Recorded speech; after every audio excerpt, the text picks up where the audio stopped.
Welcome back to Factory Sealed. It is June 30th, 2019. My name's Eric Peters, and joining me today, Mr. Dan Curtis. Hello. Mr. Mike Tyson. May your heart be your guiding key. And Tom Reagan. You took me by surprise there. You threw me. To be fair, I don't think they actually say that in the first one, so... Did they say it ever?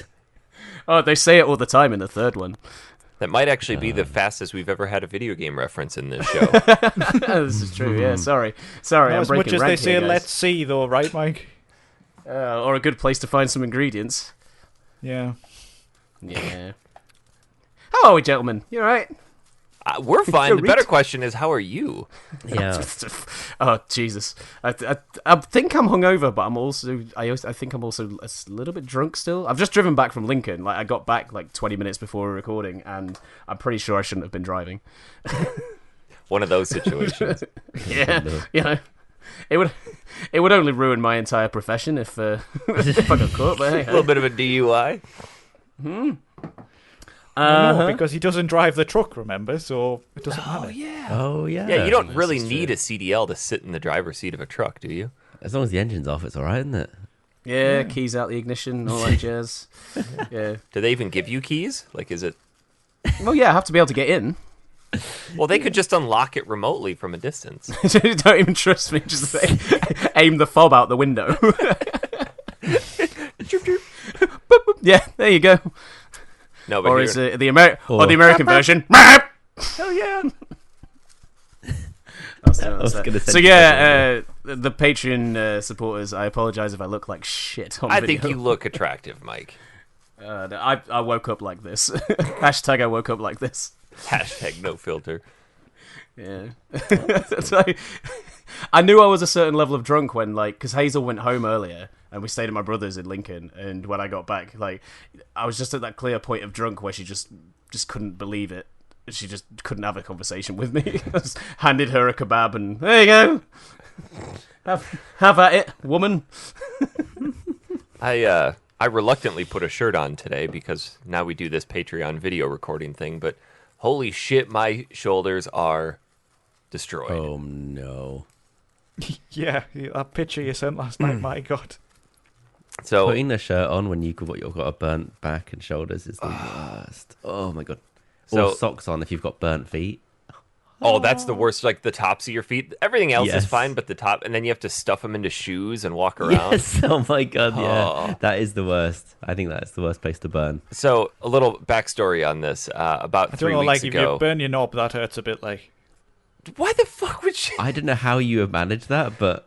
Dan likes to eat hot bowls of soup. Nudist beach. Oh, I was thinking it was more Right. like a hot bowl of soup out of the microwave and go sit down and watch a little bit of the TV and just sets it on his Oh lap. yeah, I just like to dip it in soup. That's what's going on. Soup on your dick, coffee on your feet. Sounds like a great Day's off to a good afternoon. start. No, about 3 weeks ago, my daughter got some pretty severe burns on her leg from hose water here in the great state of Arizona. Apparently, if you leave your hose out on the lawn and there's some water in it, it gets pretty hot. My wife turned it on and it splashed her in the leg and ended up in the burn unit. But anyway, after that was all healed, the doctor said, you have to keep this out of the sun for a year. And you live, like, on the sun. We so... live on the sun. And this past weekend, we went out to San Diego to go to SeaWorld and the beach. And we had to buy this special sunscreen that basically just eliminates any possibility that the sun makes it through. I'm like, well, I'm going to try some of this stuff. So I'm slathering it on my shoulders and on my face. And I forgot to ask somebody to get my back. So I'm like just reaching over my shoulders just far enough. And you can see exactly where my fingers ended on the back. It's Tell you unpleasant. what, that cream works really well. It works super well. Is it just basically a sunblock, but even more so? Yes, it's got zinc in it, which basically gives the middle Oh. finger to the sun. Wow. All sun cream should have zinc in it. It should, but it's expensive. Oh, okay. I also learned a Special fun lesson prescription. about taking small children to very busy amusement parks.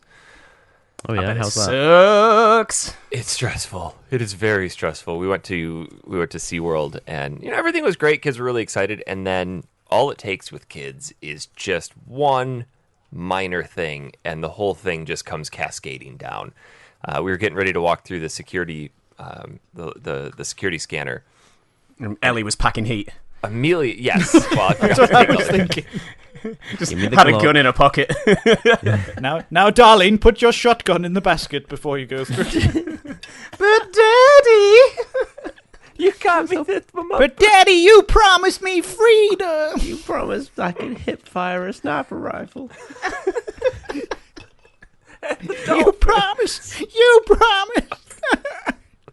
You were promised to bring your Glock 18 through security. We're walking up to it though, and it says like no outside food or water allowed at all. And all I had was this giant bottle of Perrier. Like, well, fuck, what am I gonna do with this? I don't want to throw it away. So the girls had their empty water bottles, so I crack it open and I start pouring it into their water bottles, and then close them before the carbonation has a time to burn off. And I gave the wrong water bottle to the wrong kid, and it just threw Amelia into an absolute tailspin as we're trying to like shove them through this metal detector.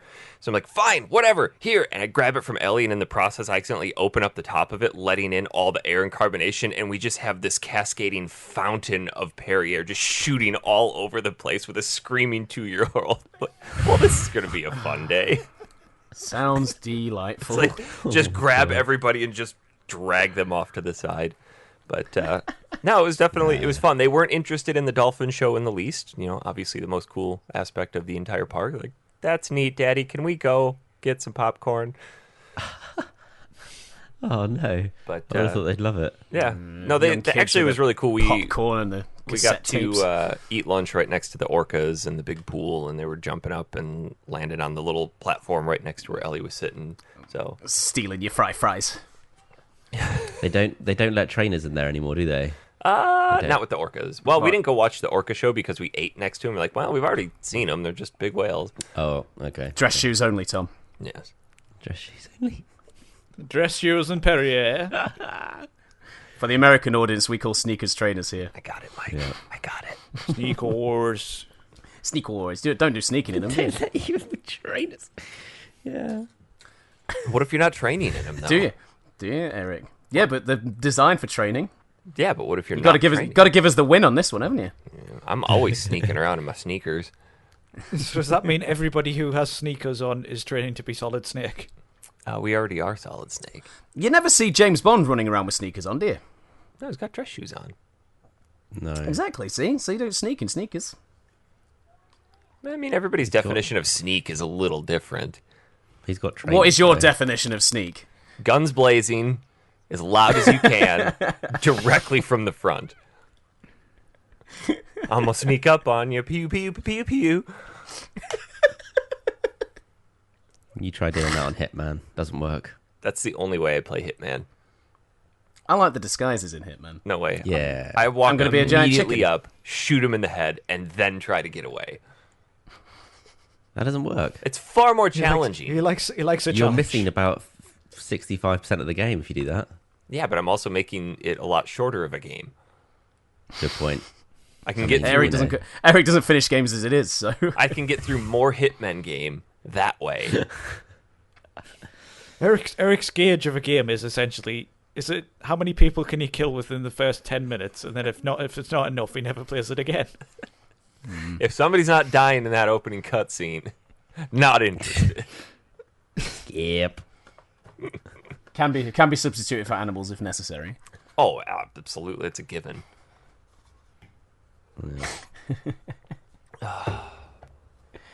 Yeah. Aside So from what have you been that, playing, gentlemen? I have been revisiting a Zelda game that I think I finally found a Zelda game I don't like. Skyward Sword. Haven't played it yet. Ocarina of Time. It's Played good, it. man. Breath of the Wild. Surely. No, that game's fantastic. Tom, me and you are going to fall out. Actually, Eric, sorry to interrupt you and go off, well, not off topic. I have possibly made a horrendous mistake And started Breath of the Wild by again. playing Breath of the Wild again. No, you almost convinced me to get it because we had a 6-hour road trip to San Diego. I'm like, well, what am I going to bring with? And you were this close to getting me to pop Breath of the Wild back in, but I you know, purposely left You my weren't Switch. driving, were you? It's good After that the you didn't. announcement of like Breath of the Wild sequel, I've been having like the itch to play it again.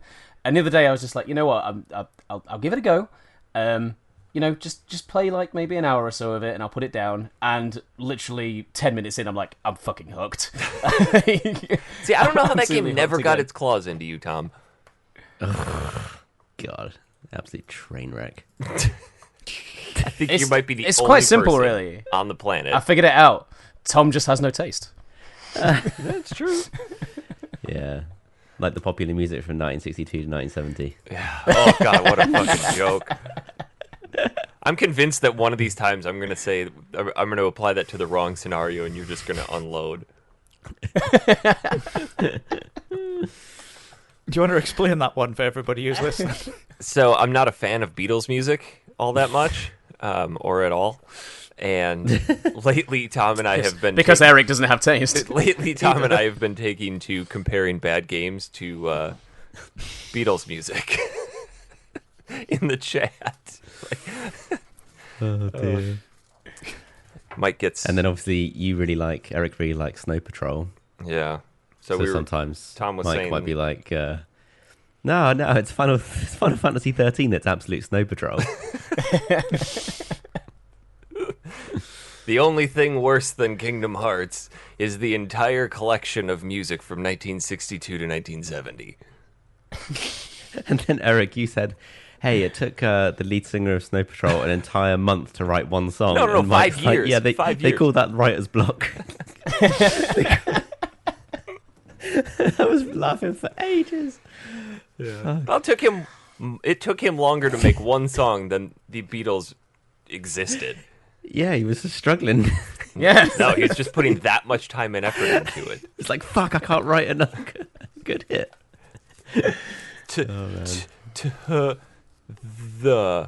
That's my word for the month. We're good. No, you've been It's playing... like George R.R. Martin writing the next Game of Thrones book. Oh, jeez. Right. I'm convinced that guy does anything else apart from write those books.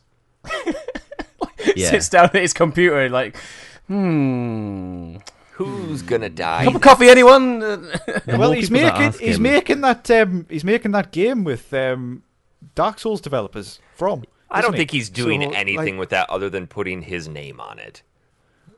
He's probably wrote the story. Already writing dialogue maybe and stuff. I don't know. To be fair, like 'cause- if you put George Railroad Martin on anything, it'll sell these days. So He's probably doing character development because like those books are just entirely like massive chapters dedicated to like character building. Railroad Mine. but it will sell these days. Like even with that disappointing end of the series, but that wasn't his fault, I guess. So Membership was Railroad. I mean, it might be. I don't know what it is. Could you imagine if it really was? I just went with it. I just fucking went with it. Yeah, Eric's been playing Spirit Tracks. Oh yeah. Sorry, got off topic there. We're taking a page I from thought Tom's joke. I thought I'd Look, more steer like it back on track. More like Spirit Yeah. backtracks. Dear Tom. I'm sorry, I couldn't resist. God, honestly, that Oracle told me that this would take ages to get back to Spirit Track. Honestly. Several seasons, in fact.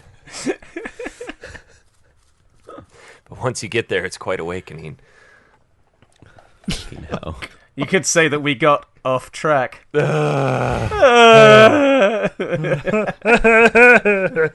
Tom's laughing. Gonna be Twilight. by the time we finish. Tom's always laughing at you. It's gonna be Twilight by the time we finish, Princess. Now, hang on. I said that one the other day and you wouldn't let me have it.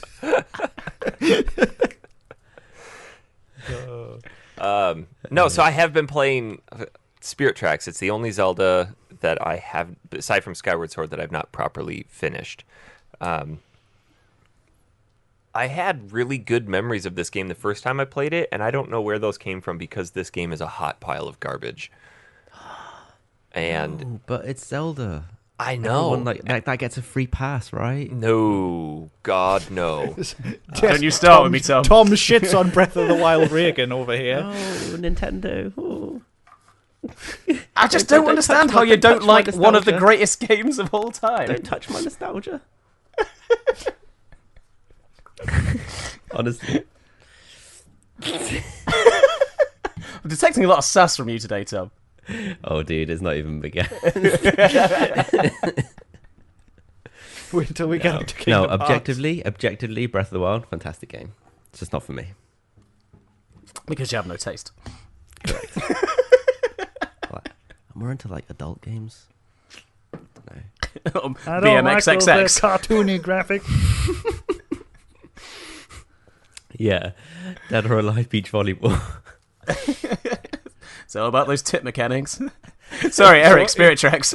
Sorry, Eric. So if sorry. Link born Zelda on Breath of the Wild, would you like it? At least there'd be some fucking dynamite on that game. You know what I mean? It's just name. You know, he doesn't say anything. Do you think if he tries it on with her at the wrong time of the month, she lays there and goes, "The blood moon rises once again"? No. Mike, no! No, not again! Eric, can we remove him before he offends all of the listeners? How is that offensive? Is There's so many reasons why. No, okay, so, without getting sidetracked, Hey! Spirit Tracks. That was legendary.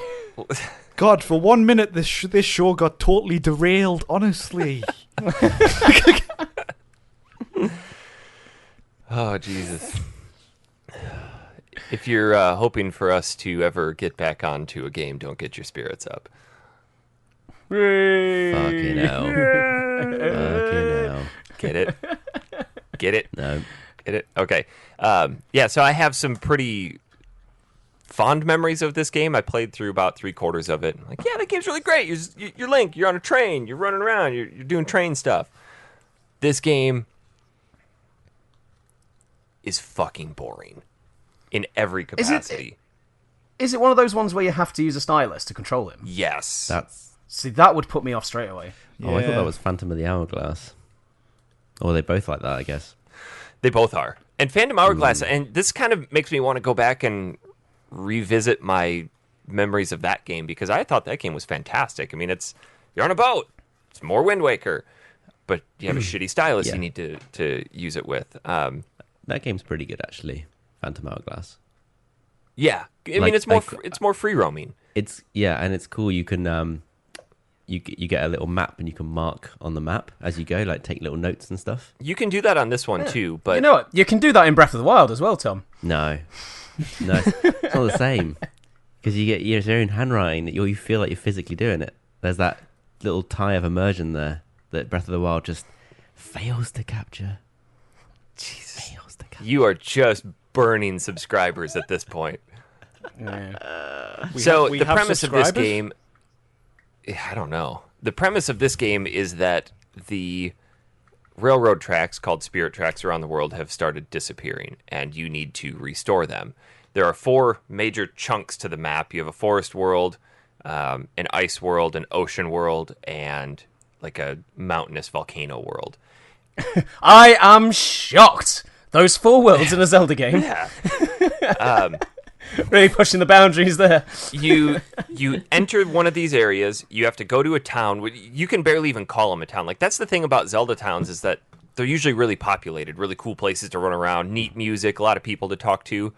These maybe have 4 buildings in them and fewer people, and they have nothing interesting to say. One person you have to go find somebody, and they'll have you solve a puzzle or do like a super short mini dungeon to get the map to go to the main dungeon. And the main dungeon is maybe 15 minutes long. Hardly any actual Zelda style puzzles. Nothing overly complicated. And it's just rinse and repeat.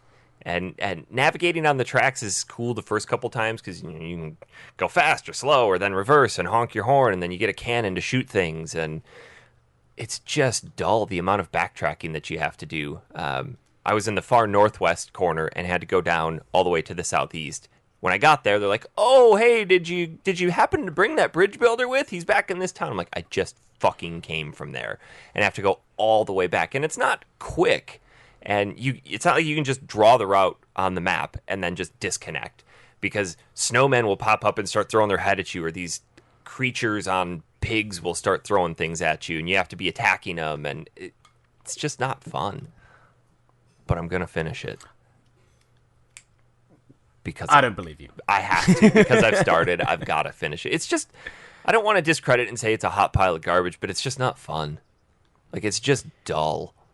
How are you going to find the good reason to pick it up and carry on playing it if it's not fun? Because I'm a changed Dan will man, give him shit Tom. for not finishing it. Yeah, exactly. I mean, I've got to get to the end that way, because people say, "Well, you never finished it. It gets good at the end." I'm like, nah, I finished it. Shit. That's a shame to hear, because I obviously played Link's Awakening for the show when Dan C. Gilbert was on. I've recently done Link Between Worlds and then Cadence of Hyrule, so I've started to kind of get my claws into these top-down Zeldas. I'm looking forward to Link's Awakening Remake. It's a shame that that's the case. I think what kills it... Because I do have it. I do have Spirit Tracks, I've just not played it. I think what kills it, though, is the pure stylus mechanic. Yeah, Like, you can't... I couldn't be bothered with that lay. It's really hard to lay in bed and play. Or sit in a car. Like, you have to be in this very specific position where it's sitting on a table. It's just not... it's not convenient. I've never, to be honest, I mean, I enjoy playing on the DS and the 3DS, but the games that force you to kind of use the stylus in a strange way, like, I've never been keen on anyway. Like, for some games it works. I mean, if you're playing something like Phoenix Wright or like Professor Layton and things like that, or even like Brain Training and stuff, Theater Rhythm, it works for those. But like, yeah exactly. But when you've got something that's essentially an adventure game, and normally you just use the directions, and I mean, you didn't have to use it, but in the Mario 64 DS version, you could use a stylus to control them, and I couldn't get to grips with that. I enjoy holding the console. You're like a standard console. Half the time you're guiding him where to go, and your hand is covering up where you're supposed to be going, so it's just this guesswork. I mean, what's kind of cool is you can throw your boomerang and draw the path for it. And, the other thing that they overutilize is blowing into the microphone. You have this pan flute where you have to learn all these songs and blow into the microphone. And I don't know. I get why they did it, because it was right around the beginning of the DS, and they wanted to capitalize on all the gimmicks of it. But yeah, I remember some of the... I played probably about half of the original Resident Evil on the DS version of it, and like they randomly shoehorned puzzles in that uses the DS. I say puzzles, just randomly shoehorned bits. So there's on one of the rooms on Resident Evil, you go in and you turn the lights off to see that there's a duel in like a moose head. And in the normal version, you just go and press a light switch. In the DS version, it's a candle lighting the room, and you have to go to the candle and blow on the microphone to blow out the candle. It's like it's just literally obviously shoehorned in just to use that feature. I mean, it's cool. Objectively, it's cool. It's just unnecessary. The Vita did this with Uncharted as well. Like, every single puzzle in Uncharted for Vita was like, hey, let's use backtouch to like. At one point, you had to use the back camera to like, you had to hold it up to a light so that you could see something, like a physical light in your room. So if you were playing in the dark, you actually couldn't get past that bit unless you maybe used I used to use my phone light and shine that at the Vita. Brilliant. Yeah. No, it's just... Yeah, the Vita Uncharted was hilarious. I actually did enjoy the mechanic where you could draw on the screen the map that you wanted him to take. So you're like, all right, cool, do this, and then just kind of disconnect for a few seconds. But I hated the charcoal rubbing. Was that with the back touch? Yes. You had to find these things, and you had to hold the Vita up so that a piece of paper would come up and then rub the back of it furiously. Yeah. It was just... The only game that really utilized back touch well at all was Tearaway. Oh, Tearaway was so much better on the Vita than on the PS4. Yeah. Yeah, I gave it a go on the PS4, and I couldn't get on with it. Play it on the Vita. It is Vita fantastic. Is really good. Because there's there are certain areas where the ground is like a trampoline, and you have to tap the back screen underneath where your character is to launch him up into the air. Just little things like that are really cool. Yeah. Well, I'm sad that Spirit Tracks isn't working out, son. So how does the combat work in Spirit Tracks? Tap on the enemy, or if you want to do the Zelda twirl, you just twirl around, and it's not particularly fun. And there aren't really that many enemies to speak of either. So there's technically, you have the world dungeons, then you have the Spirit Tower in the middle, and after you go and you beat the dungeon for like the forest world, you have to go back to the Spirit Tower, make your way up the next level to get the tracks for the next, or to get the map for the next section. But in that tower, you have Zelda with you, and I believe this is the first game where Zelda is actually a companion with you, but she's in ghost form. So there are these phantoms that... Does she ghost attack?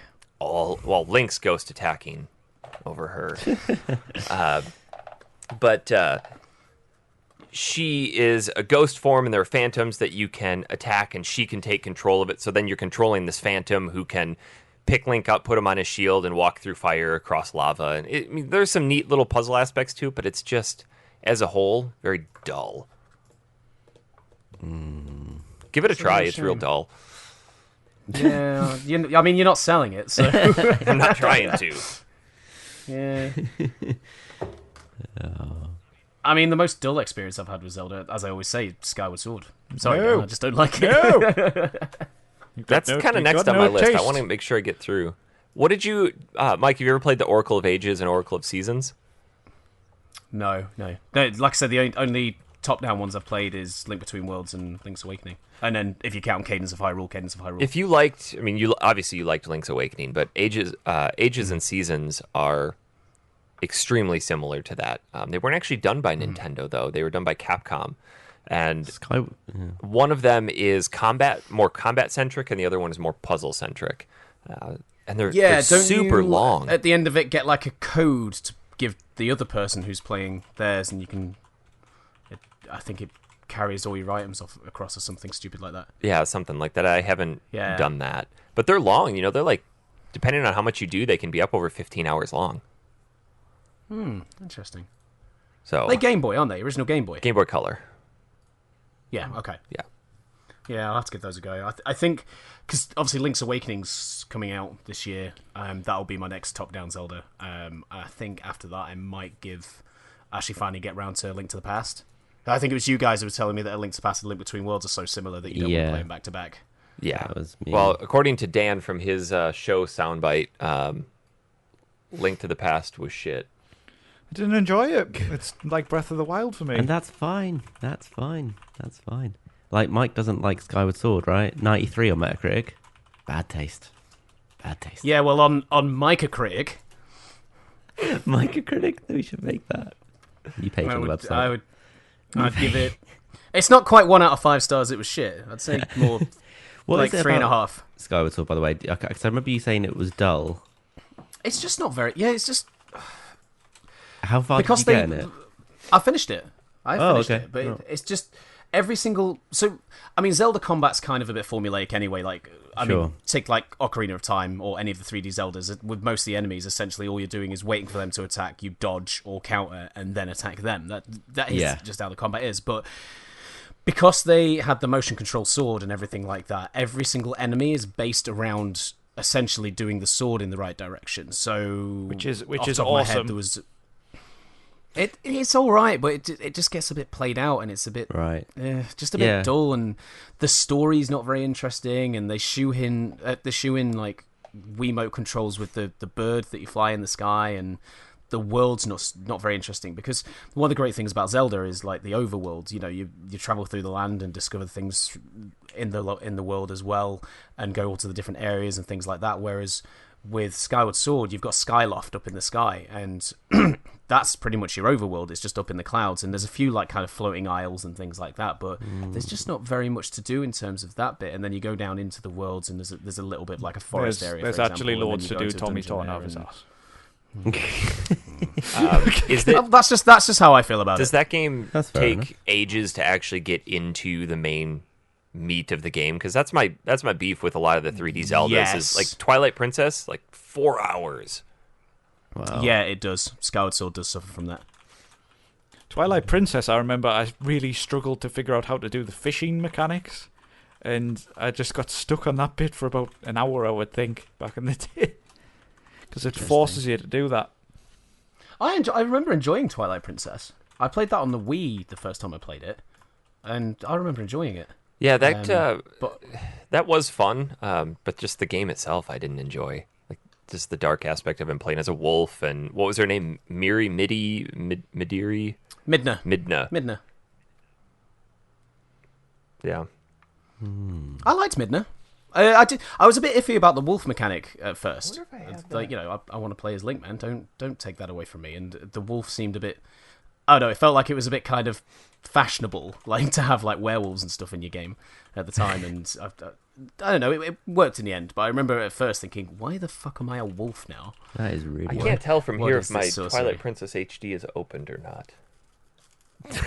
Has it got a sheen to Probably it? not. I mean, a lot of my were games I up a there have a betting sheen to man? them. Were I a betting man? Hold on, I'm going to Mr. take a Peterson. picture and zoom in. Oh, wait. You could just stand It is- upright. It is open.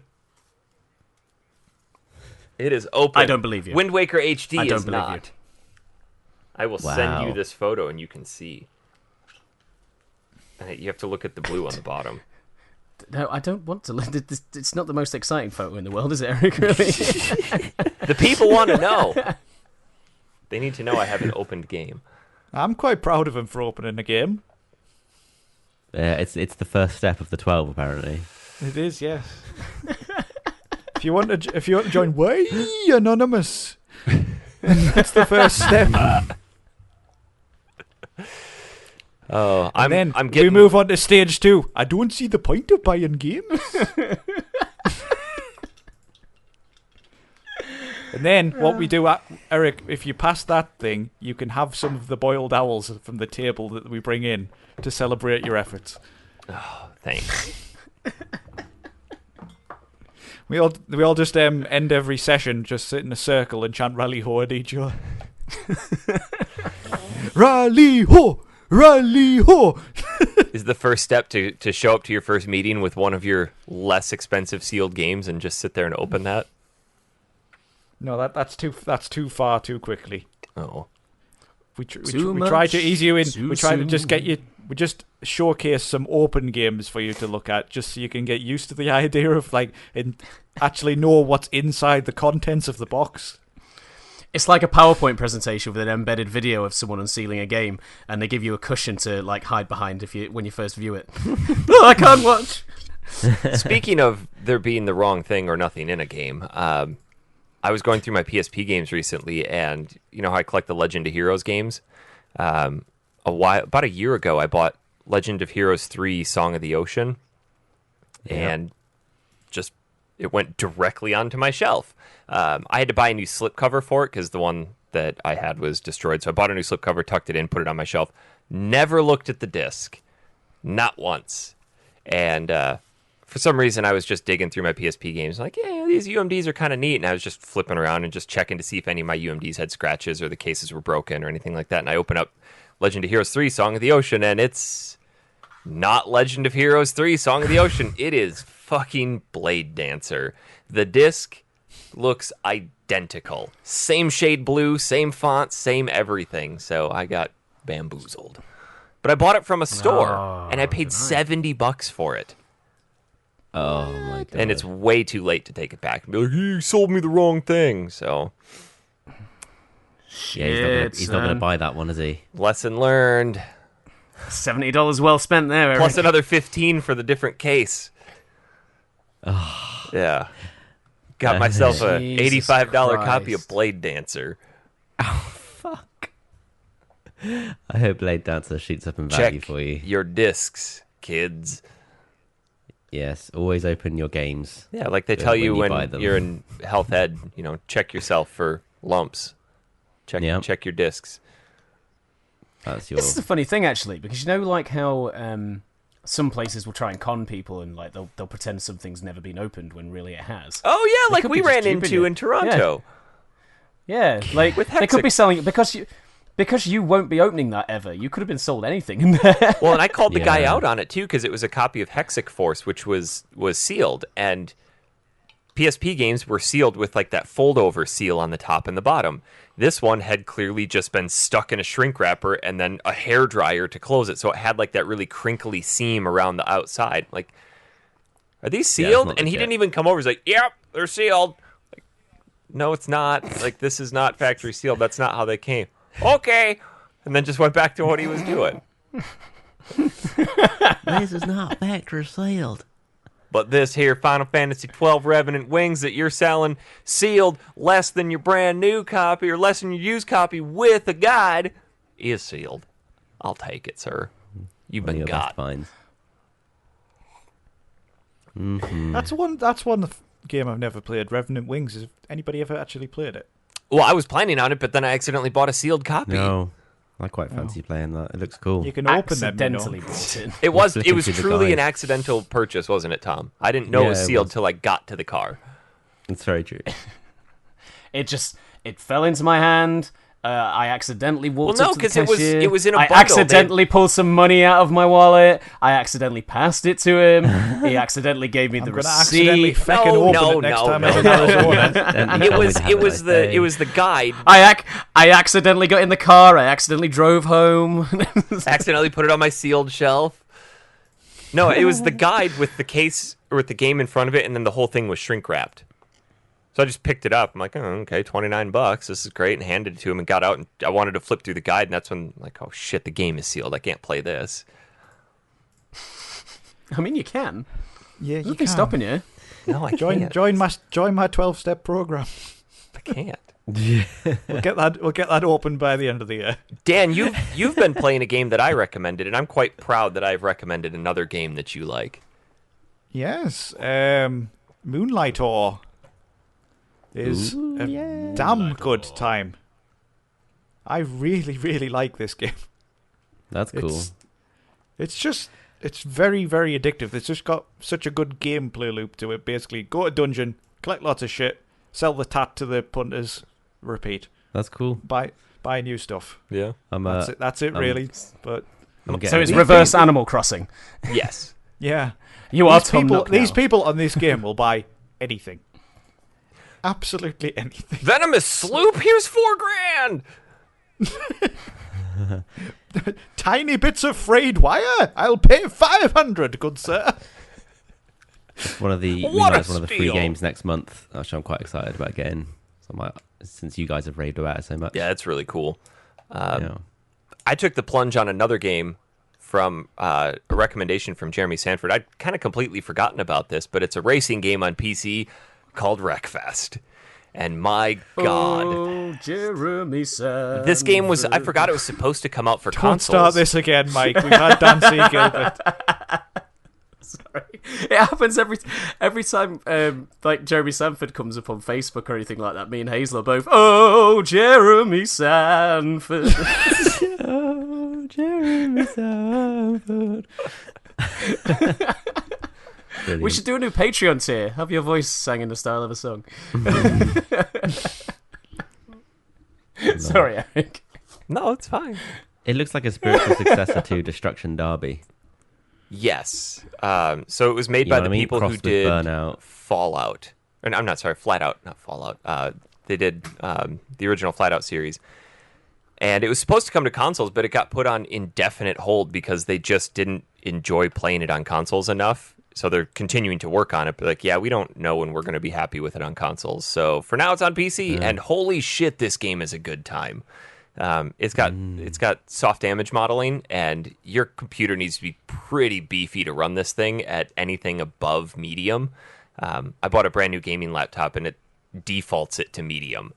And Yeah. my custom PC will go like high on a few settings, but Jesus, this game's a freaking blast, and it's hilarious too. It's not like this really super serious racer. One of the very first things they have you do is get on riding lawnmowers and do a destruction derby on riding mowers, Another one This is like somebody has crawled inside your head. Oh, and went, it's what great. Kind of game could we What game make? would you like? The most recent one that I've had to do that I cannot beat, they put you in a Reliant Robin, and they have you race against massive school buses, and you just have to survive the race.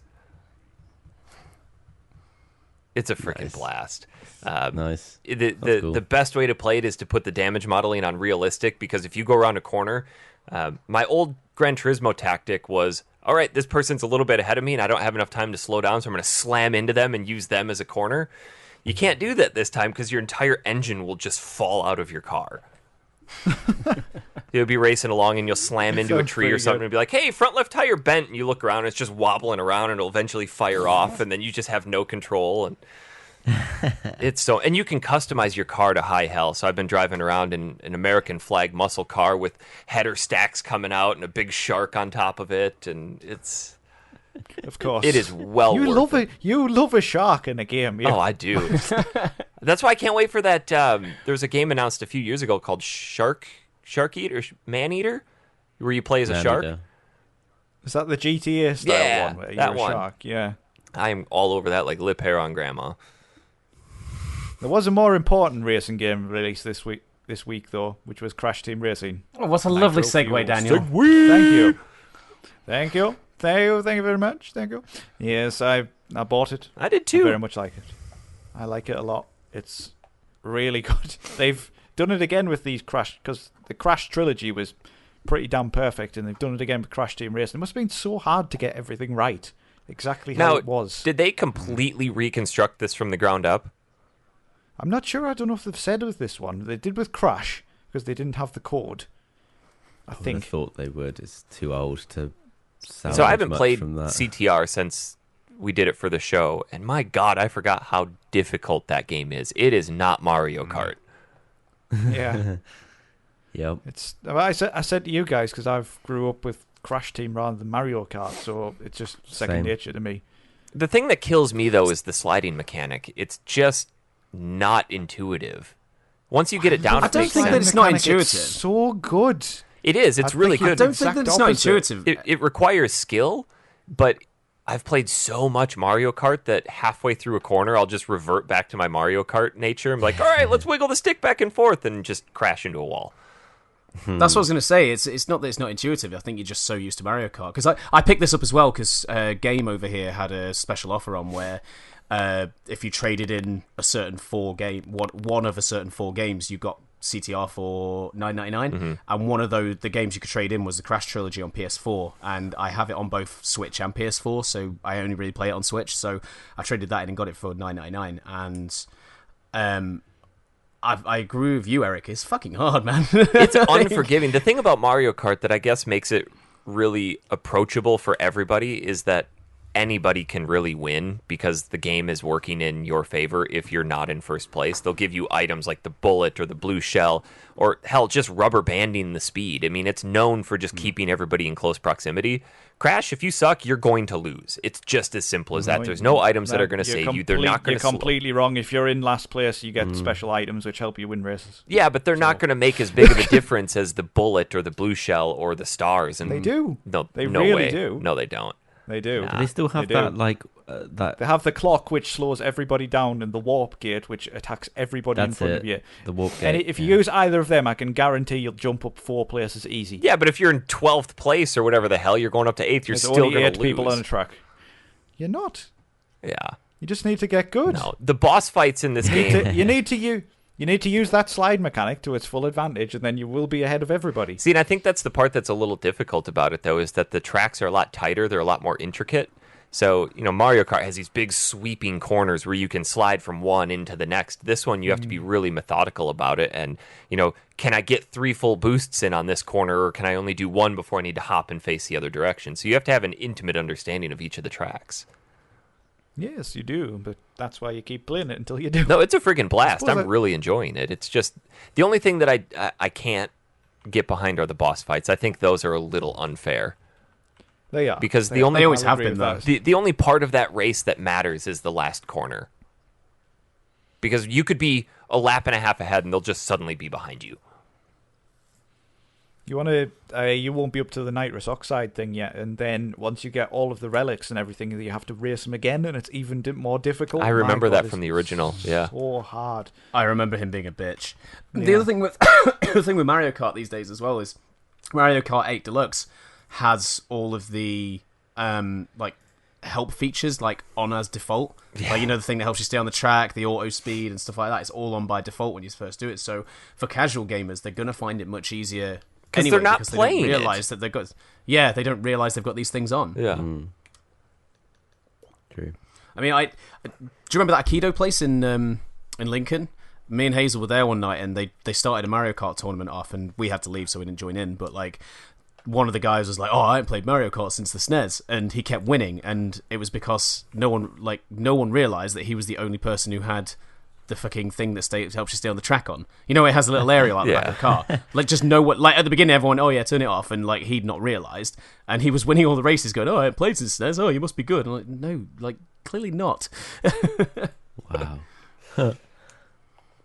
Yeah, it's definitely. Was it you, Tom, who said that like Kat prefers Mario Kart because of those features as well? Well, yeah. I mean, because if you're not much of a gamer, it's just so appealing to casuals because of the accessibility options, like exactly like that. You know, she would find it frustrating and wouldn't find it fun if it was just you could fall off on Rainbow Road every time. You know, that's just not fun for anyone. So I imagine if you put a non-gamer on Crash Team Racing, they'd struggle. Yeah, I was just going to say Crash seems like one of those games where you can't just get a group of friends together and play, because if you understand the mechanics and they don't, you're just going to fucking crush them, and it's just not going to be fun. Kind of the beauty of Mario Kart, really, that anyone can kind of pick it up and play and enjoy and have a good time with it. And to a degree, most people know who Mario is and know that they might not know her name, but they know Mario, Luigi. They might not know her name, but they know the princess and things like that. Whereas Crash Bandicoot, I don't get me wrong, Crash is huge, but to most people, like, Crash would be a bit of a niche thing, I guess. Absolutely. The only gripe I have with this game is because they've put together Crash Team Racing with Crash Team Racing Nitro Kart as well. But what they haven't done is incorporated any of Nitro Kart into the adventure mode, so it's still purely original Crash Team Racing. So I think that's a bit of a shame. What aspects did they incorporate from Nitro Kart? They've got all the tracks from Nitro Kart, but they don't appear in adventure mode. Oh. That seems... Did Nitro Kart have its own adventure weird. mode? I think so, yeah. Yeah, it did, because the adventure mode on the second one, on Nitro Kart, I remember you have a choice of 6 characters. There's 3 bad guys and 3 good guys. And I think once you choose a side in the adventure, the cutscenes and stuff are all slightly different depending whether you choose the good guys or the bad guys. So unless they're planning to add it as DLC or something, maybe. But that'd be a big DLC. Yeah. Well, they're doing. I mean, you said I told you guys you? about it starting on July the 4th. They're doing a Grand Prix mode for it, which is essentially like online competitive, where it's sort of like Fortnite's Battle Pass, where they're going to have seasons where you can unlock certain things if you played enough during that time period. But as far as I understand, you don't have to pay anything for them. So, seems all right. I'm happy with that. New characters, new tracks every time, and they're doing a Spyro one, things like that. So, sounds cool. You can play CTR like it's the 4th of July. I'll have my CDR with some freedom. Right. That's Freedom Week this week. How are you celebrating freedom, Eric? Well, I'm going to grab a couple guns and go shoot them off and into the sky. That's what we do. Grab a beer, slam it, fire some pistols, shoot a bunch of fireworks. Actually, no, I can't stand 4th of July week in the neighborhoods because I'm totally cool with fireworks on 4th of July, but here people think like, all right, it's the week before. Let's start firing them off. And, oh, hey, it's 2 weeks after we have all these leftover fireworks. Let's keep firing them off. It's like, all right, idiots, come on. That's what happens in England as well. Bonfire night. All the scratters go and buy the fireworks and set them off around the back of the houses. Like, literally, because we have bonfire night on the... it's 11th, isn't it? 11th of November. And they... It's the 5th, Mike. No, Isn't the it 5th, the 5th? sorry. The hell yeah. is bonfire night? I'm thinking 5th.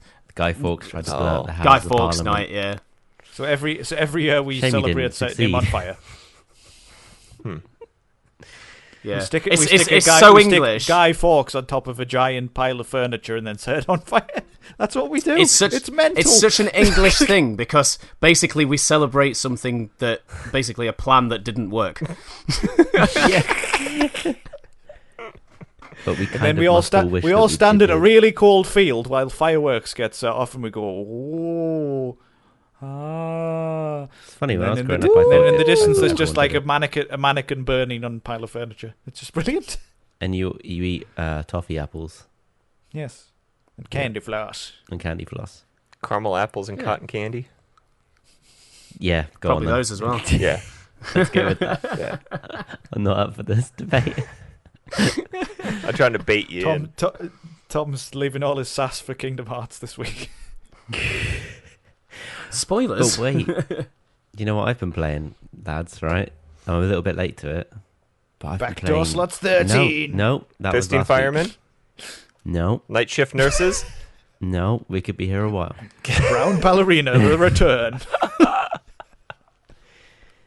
No, I've been enjoying. Enjoying is the operative word here. Kingdom The Hearts. Pink Orbo Adventures. A bit of Red Dead Redemption 2.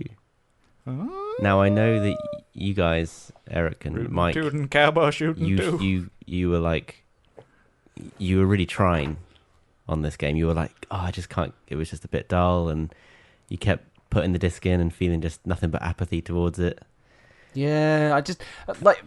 There's a bit of a running joke between me and Jeremy Sanford going on in the community at the moment because I keep saying, Jeremy Sanford. and I keep like, I keep joking that it's shit. Like I don't really think it's shit. You know, it's just I know.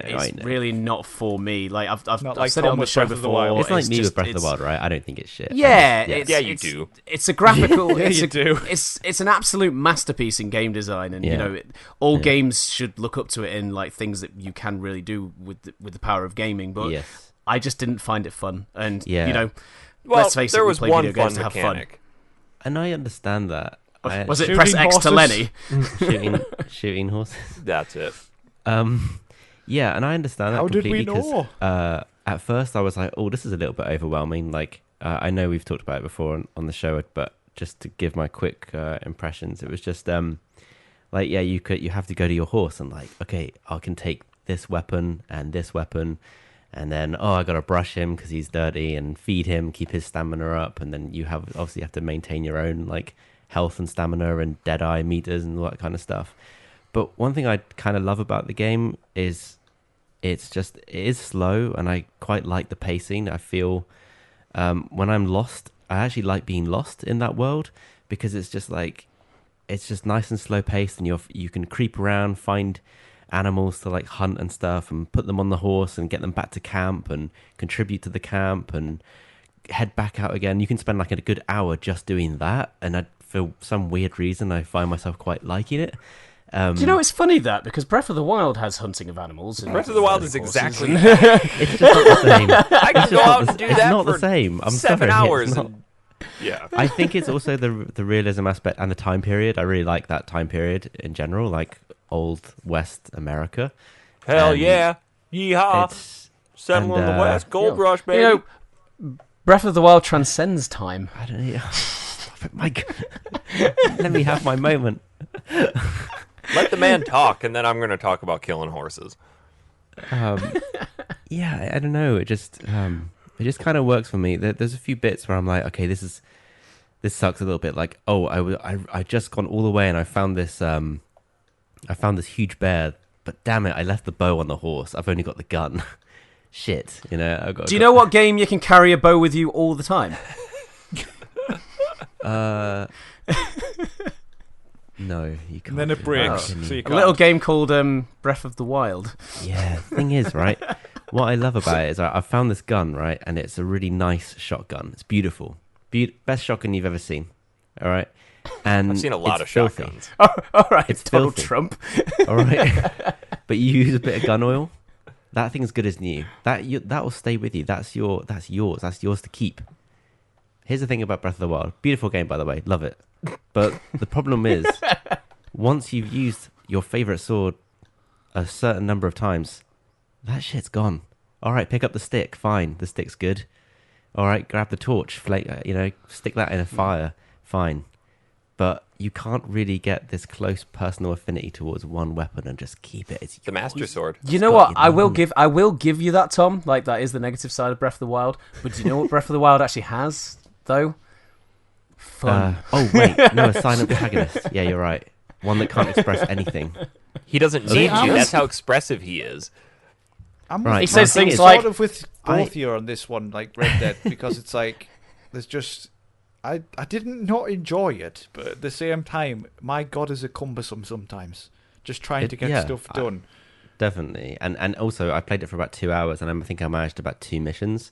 It took me a long time to finish chapter 1, but the important thing is I am enjoying my time with it, even when I'm not doing missions and stuff like that. Like I do like stumbling upon some random like barn and a hut, and then going in there and trying to find stuff like food and or burning it just down feels a and bit- killing everyone.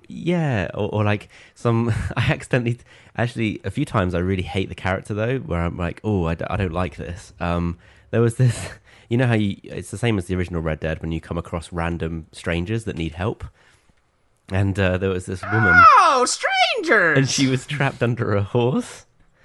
And she's like, oh, help me, good sir, I'm stuck, right? And I lifted the horse up, and she was like, we're going to have to, can you give me a ride back? And I was like, well, this is after the mission where, like, you're really drunk. I don't know if you guys remember that one, right? And my horse wasn't nearby, so I pressed triangle on her horse, thinking I could maybe lift her horse up. And I just ended up choking her. Just like went straight for her throat, and then I released the triangle thinking no, don't want to do that, and then she just obviously ran off because she's terrified now. Then I start running after her, rugby tackle her to the ground, and I'm like, this isn't my Arthur, this isn't what I wanted to do. And then I ended up on top of her, and I pressed circle to try and get off. That ended up beating her. Then I was worried that there was someone seeing, so I had to carry her on my shoulder and put her in the lake. So do you know what game Is this does on have... Red Dead? Do you know what game... Red Dead Redemption or real life? I did that, and someone saw me, and there was a $5 bounty on me. Clearly, she wasn't worth very much. Do you know what game does have respect for women, Tom? Well, this situation went tits up real quick. It went so badly. I was genuinely going to take her back to her ranch, like, hey, no problem, I'll take you back. This is another reason why I like the game. It's all everyone's just speaking like that, right? Yeah, no worries, you getting back my horse? No worries, Miss McFarlane, I'll get you back. Like, no, choke her out, then I beat her in the face and dumped her in the lake. As you're dumping her in, are you apologizing? After rescuing her from the horse. What a fucked up dude. I can't tell you how many times on that game I accidentally shot people because of the weird mechanic for drawing your gun. It's me too. I accidentally shot so many people. And I love it because because the sound design is really good. It's a proper like you just open fire in the middle of a camp and everyone just goes like, fuck. Oh my God, I'm sorry. Oh, but it's trigger finger. All right, Arthur, watch out. You got to sneak up to this deer. Be real careful. Sorry. Got him. That meat's useless, son. This is something I really like about the game in general, the whole package. It's a cool game, but I also equally understand why people don't like it.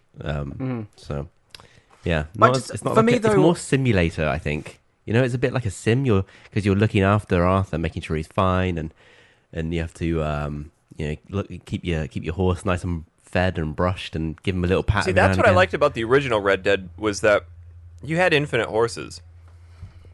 Yeah, that's true. I don't need to take care of my horse. My horse takes care of me. And if you're not going to do your job... Yeah, but I would have thought you guys would like it. I'm going to throw you off a cliff Epona and do horse trap shooting. Yeah, with the rate Eric goes through horses, he'll get stranded in the wilderness for quite a while, quite often. We got a pile of He'll be like, in the barn. remember the Eric Peterson horse test, where if it can make it to him without getting shot, then it's allowed to live. Oh, is this whistling for the horse, and then it's bounding over to you, and if it gets to you before it's then collapsed, I can keep him. So as soon as I call a Otherwise horse, it ain't good enough. because it shows up on your map where it is, so I would just aim towards that and start firing. Jess genuinely disliked playing that game with me online because we would never get anything done. I loved it. I remember me and him, right? We were in a carriage and we were going down the road and he shot both of the horses in the head. And then we ran over. This is also where I first discovered that he can't say herbs properly. I remember it being... Oh, yeah. But if I recall, really, you really- genuinely enjoyed doing horse trap shooting. It was a good time. After disposing of her, the game told me in a small prompt that I'd done something rather dishonourable. What? You don't fucking say. I'm aware, game. The town may not like this. Well, the town can suck it. Yeah. I was thinking they were going to celebrate you chucking that poor woman you choked to death in the lake, Tom. That's crazy old Betty. She was asking for it was so visceral because it's quite Yeah, realistic. I like, the what I animations are particularly cool. like about it is how you were going to save her and she thought she was getting out from this horse. And the next thing she knows, she's dead and getting thrown in a fucking She's lake. just standing there like this, like NPC just standing there completely calmly, and then I'm standing next to her, like I'm about to trying to lift the horse up, and suddenly I just go. Wait, was the horse just on her foot? The horse was lying down because obviously her horse was dead, but I just thought maybe I can prop the horse up. I didn't think he was actually dead. I thought he was just like, horses are just lying down and they're just like, that's how they sleep, isn't it? Can you help me through? Yes. But I can't help myself. That turned out to be a real bad day for her. Oh my god, I'm sorry. I did it last night and I was like, oh, this isn't the Arthur I want to become. So, Welcome Yeah. to the American And- Wild West. there's the other stuff like it's all where you have to, if it's hot weather, you got to wear some summer clothes and like your big winter coat. No and that hot kind of leathers stuff. all the time. Chaps. Yeah. If you're a Well, I cowboy like and you're it. not in I chaps, like you're doing it wrong. There's so much more. There's so much to the game, even more than you think, Tom. As well, it's packed full of Easter eggs and all kinds of daft stuff for you And to find. And The things story's like that, pretty so. cool. That's what's keeping me on. You said the story was really good, Dan, right? Like, Yeah, it was good. It was decent. didn't end up in your top 10 though. I remember. So I'm No. sort of. I think just because of how cumbersome it was to play. I don't think it was in things like Mike's that, and I either. just- No, I wasn't. No. No, that's the surprise. No. But You know what? right, It the thing won't is, be in though, Tom's right, this do you year. know- Breath of the Wild. Do you know what? Right, because you guys have talked about cumbersome controls and things like that, and I often complain about the kind of the simulation kind of aspect of it and how I just wasn't really having fun. But Yeah. in some ways, if the controls were tight, maybe I would have stuck with it. I don't know. Yeah, But, maybe, yeah. it really took something away from me. And I think when you have such a huge, such a AAA game like that, I don't think cumbersome controls are forgivable. to be One honest. thing I Yeah. hate that Rockstar is still doing Yeah. is tapping X to run. What? Why? But why? Why? Yeah. Oh, you need to I tap don't it once. see the point. You need to tap it once in Red Dead though. Tap it once and then if hold you, the if L you tap stick. it more, you can run faster. Yeah, no, that's what I mean. You can sprint if you just hammer X a few times and then just hold onto the L stick forward. You don't need to Can keep you? pressing it. I thought it doesn't he slow I'm down? sure. I'm sure it it like conserves stamina better if you keep tapping it or something like that. Oh, okay. If I Yeah, remember probably. rightly. Probably some but bizarre mechanic. why You're right, can't though, you Mike. It can Why be can't you just cumbersome. press a button? I just don't think it's forgivable in a game that big. Like, they worked so hard on the story and they worked so hard on everything, like, quite clearly. Yeah. But it just seems like those controls are still from the bloody Dark Ages. Like, it shouldn't be that cumbersome at all. Like, we've got enough big open world games where the controls are so tight. Like Horizon, Breath of the Wild. I don't know if you've heard of that one. The controls in those are so tight. They really are. I actually didn't like the controls in Breath of the Wild. I'll be honest. I kept fucking up on that. I think that might have been more to do with the ergonomics of playing a first open world on a controller that wasn't a DualShock. Gotta get that pro I think it's controller, part- son. Part of that. No, even on the Pro controller. Yeah, Ugh. I don't know, but yeah, I see your point.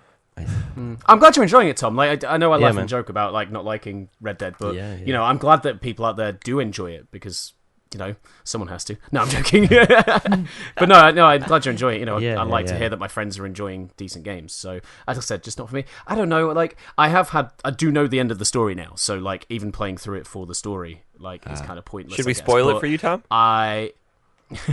Please don't. Well, funnily enough, it was actually Dan who told me it. But he did ask me first. If Did he you liked hear that, it. Dan? He did ask Tom me first. does not know the end, so don't spoil it. Oh, well, let me tell you about the end, Tom. This Right, Dan. this guy named Sin shows up. I will fly 3,000 miles to strangle you like that woman, and I will drown you in the Het pond. But I don't know. I think I wasn't think I might expecting the give it a bit go with the one day. spaceship, I must admit, at the end.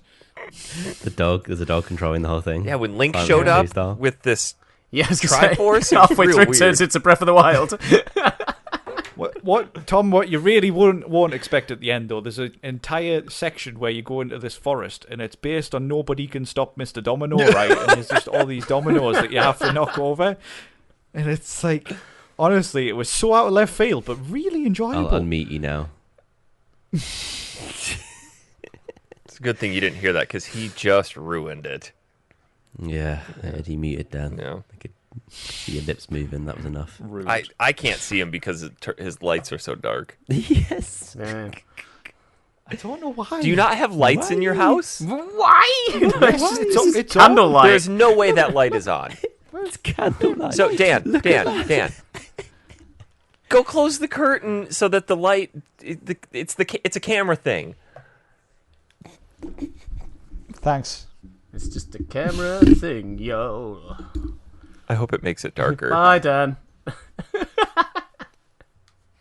Oh, hey, they have curtains in Het. Heck yeah, blinds are going to come in next century. I mean, I think that's worse. That's actually, that's actually not. Dan, go open your curtains.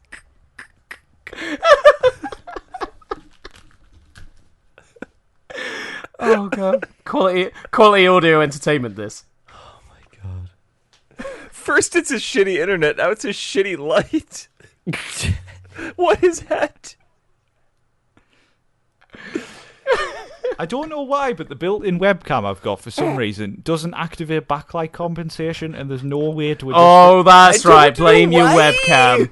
Actually, I would suggest maybe you should load up just a blank web page that's just white so that it can hit your face. Do you have a flashlight? You put it under your chin.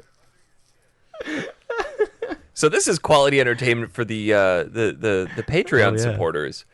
Oh my god. Do that the rest of the show. Terrifying. This might be a good time to mention, we are recording the video aspect of this, and if you support us on Patreon, at the $5 and above tier, you will be treated to our questionably handsome faces for the duration of the show.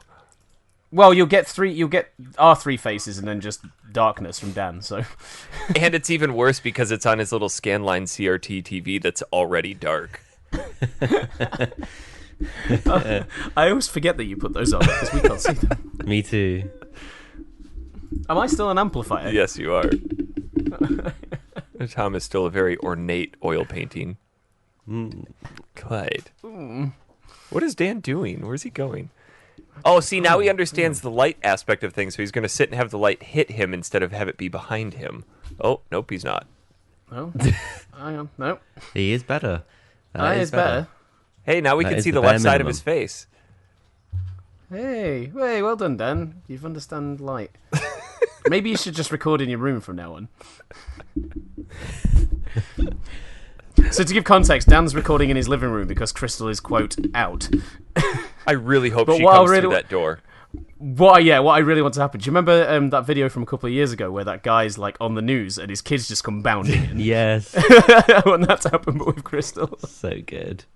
That was so comedic because it was one kid, then a second kid, And then his wife And just then his comes wife. running in. or something. Yeah. Hey, I'm visible. Excellent. Fantastic. Your hair's getting long, Dan.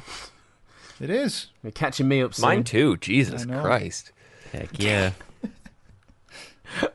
I sound like one of those uncles, you know, the ones you see. Oh, you're getting. How old are you now? You're catching me up, aren't you? Did anybody else notice that Tom got his ears lowered? I did, yeah. What? What? It's a joke, Dan. Because he got his hair Alright. cut, it looks like his ears were Oh. lower. I don't know what haircut. Because the asked for hair's a mi- not as close to the ears as they used to be. So Yeah, I asked for a military buzz cut. They wouldn't accept longer than this in the Marine Corps. you know them tough Americans. I want to look like them. Well, sir, here's your gun. Gentlemen, shall go. we get on to our first episode of our summer RPG? I think we should. It was nice to know what people have been playing over the week, but it's nice to also move on to the game of the week. Or game of the summer. Or game of the summer, I should say, yeah. Because every summer, as you know, we tackle a large role-playing game. Yeah, what we like to do is have to commit ourselves to a really, really long game when it's nice outside. Yeah, perfect. So we either do a long role-playing I think we say game, this every year as well. Like, we're like, why do we do this to ourselves? We should do or it over we do Christmas. an action role-playing game with platforming elements. And Yes. and normally we end up doing that to ourselves over E3 as well. So we have to chat about E3 and then discuss a long game. But this year it was planned like that, but then we had a bit of a hiatus. So Oh, yeah. lots of planning goes into this show. We're nothing if not consistent and don't learn from our mistakes. We're nothing if not idiots. Yes. That doesn't work. Do it again. What did we play, Mike? That there Kingdom Hearts. The first one, The first 1.5 one? HD final mix. Oh, yeah. Yeah, for clarification, I played the Final Mix. What, did you guys all play Final Mix, or did you play on original consoles? I played OG PS2. Cool. That had to look I wonder good. what that's like. Wait. Now, did you play it on a widescreen TV stretch to high hell? Yes, of course. Oh, Jesus. Hey, Dan, on the original, can you... what about camera? Can you have a manual camera? Yes, you can, but it's mapped to L2 and R2, which is horrendous. Ooh. Ooh, oh, I remember those days. Shoulder Yeah. buttons for camera. Ugh. Gosh darn it. So typically with these Cool. big RPGs, we like to go through them pretty sequentially. We don't want to just bounce around, but we also don't want to just recap absolutely every aspect of it. But we are going to try to go through it a little sequentially, starting with getting the game set up and all the little decisions and choices. And Also, I think we should just say, like, for our own sanity as well, in terms of the... Because obviously Kingdom Hearts, throughout all of the games, the story is just absolutely mental. And I think what we should try to do is just touch the story on how it is presented in this game, rather than, like... assume what we know. trying to... Well, that's... Yeah. I mean, actually like, ties in there'll be with lots one of thing I stuff, wanted but- to talk about, because going back to this one after playing 3, it's amazing how simplistic this story is compared to 2 and 3. It's like on a whole different level. Oh, yeah, sure. Like, this is... In some ways, this is kind of quaint compared to the other it's like- ones. It's just basic. It's like you've got your Disney, you've got a plot going through. It's relatively easy to follow. You haven't got any of these complicated extra things going on. There's Final Fantasy characters and things like that, and it's really easy to follow. Like with 3, I was just sat there going, "What are you talking about?" Yeah. All the way through. Because this came out in 2002, March of 2002. I was a sophomore, junior. I don't remember. You were a softball. Yep, a junior softball. Do you guys remember seeing the first few trailers for this when you're like, oh, sweet, a cool Disney game, and then they drop in the Final Fantasy characters like, oh, shit, son. I do remember I don't that. remember seeing them. I remember everybody at the time hating on it around me because they were like, "Oh, it's got Disney in it." So that like, if you bought it, you were kind of mocked. So I didn't get it back in the day. Disney? Ugh. That's for kids. So No, I I didn't kind of actually understand play what this Dan... until I was older. What, Mike? Sorry, Mike. Sorry, I thought Dan was talking. Sorry. I kind of understand what Dan was saying with this, but I just, for some reason, just never got around to this for quite a while myself, but it wasn't for those reasons. But I really like Disney films. Like, as much as any, like, 31-year-old man can. I really, really enjoy them. And, I grew up with your your Aladdins and your Lion Kings and your Little Mermaids and all stuff Beauty like and the that. Beast. And yeah, and I grew up with that stuff and I loved it. So when I originally saw that this was announced, I was like, and it was like at the time where really enjoyed Final Fantasy 7 through 9 and stuff like that. And was 10 out at this point? I can't remember. Yeah. Anyway, Yes. and I loved those and like the idea of putting those two things together. Now we're probably going to approach this when we go through the game anyway, but I think, so, especially with this first Kingdom Hearts, I think your enjoyment level of it will be a factor of how much you actually enjoy Disney as well. So when this Because- when this first came out, I was more intrigued by the Final Fantasy aspect of it. Like, I don't think I'm really going to get this because of the the Disney aspect. I kind of fell on that side of it. Like, I like Disney, but I'm more like I wanted more Final Fantasy. So at the time, I was actually when the time that this came out, I was actually pretty severely grounded. I don't remember what I had done, but Urban Golf. I don't even. I'm trying to remember, but anyway, I was dating this girl, and she was house sitting. This doesn't sound like a believable story. We've seen pictures of you when Dating you were a younger. girl. I looked at a girl once. No, so I'm trying to remember exactly how this came about. So I was pretty severely grounded, and my mom knew that I'd been saving up to buy a new game. She didn't know which one, but this came out, and like, Mom, I know I'm grounded. I need something to do. Like, I'd lost my car privileges, is what it was. Like, can I please just go to the store and pick this up, and I'll come right back. Just like, right to the store, right back. My brain, she never said which store. So I went to the furthest away store I could possibly find where this game was that just happened to be going by the house where my girlfriend at the time was house sitting, and ended up Doesn't sound like a believable story. buying this game and then going there to spend some time with her, not realizing how much time had gone by, and then getting home. I was gone for like 2.5 hours, and my mom was pissed. Needless to say, I didn't get to play the game right away. She's like, give me the game that you just bought. She tucked it away somewhere. And then the relationship with that girlfriend ultimately ended up dissolving because of this. So Kingdom Hearts had a bit of a tumultuous beginning in my life. So, yeah, Yeah. that's my beginnings with it. I purchased the copy of Kingdom Hearts that I'm playing when I worked at Game Station, and I got it for £1.50. It's about all it's worth. Right, Tom? Absolute bargain. I do remember when it came out. I remember the Disney aspect putting me off a bit. I also grew up with Disney and loved it. I had all the VHSs of Aladdin, Bambi, Beauty and the Beast, Sword in the Stone, Robin Hood, all of them, like Fox and the Hound. But Lady and the it Tramp. seemed like Kingdom Hearts was incorporating some of the later Disney films that I just missed out on. Like I seem to remember like Tarzan and Hercules were like right at the tail end of when I stopped They watching. absolutely should have had the Bambi world, so you could have been the one that shot Bambi's mom. And then threw her in a lake. I also was in a weird transition at the time, gaming wise, where I had actually I think I swapped my PS2 for an Xbox because I really wanted Halo and Project Gotham Racing.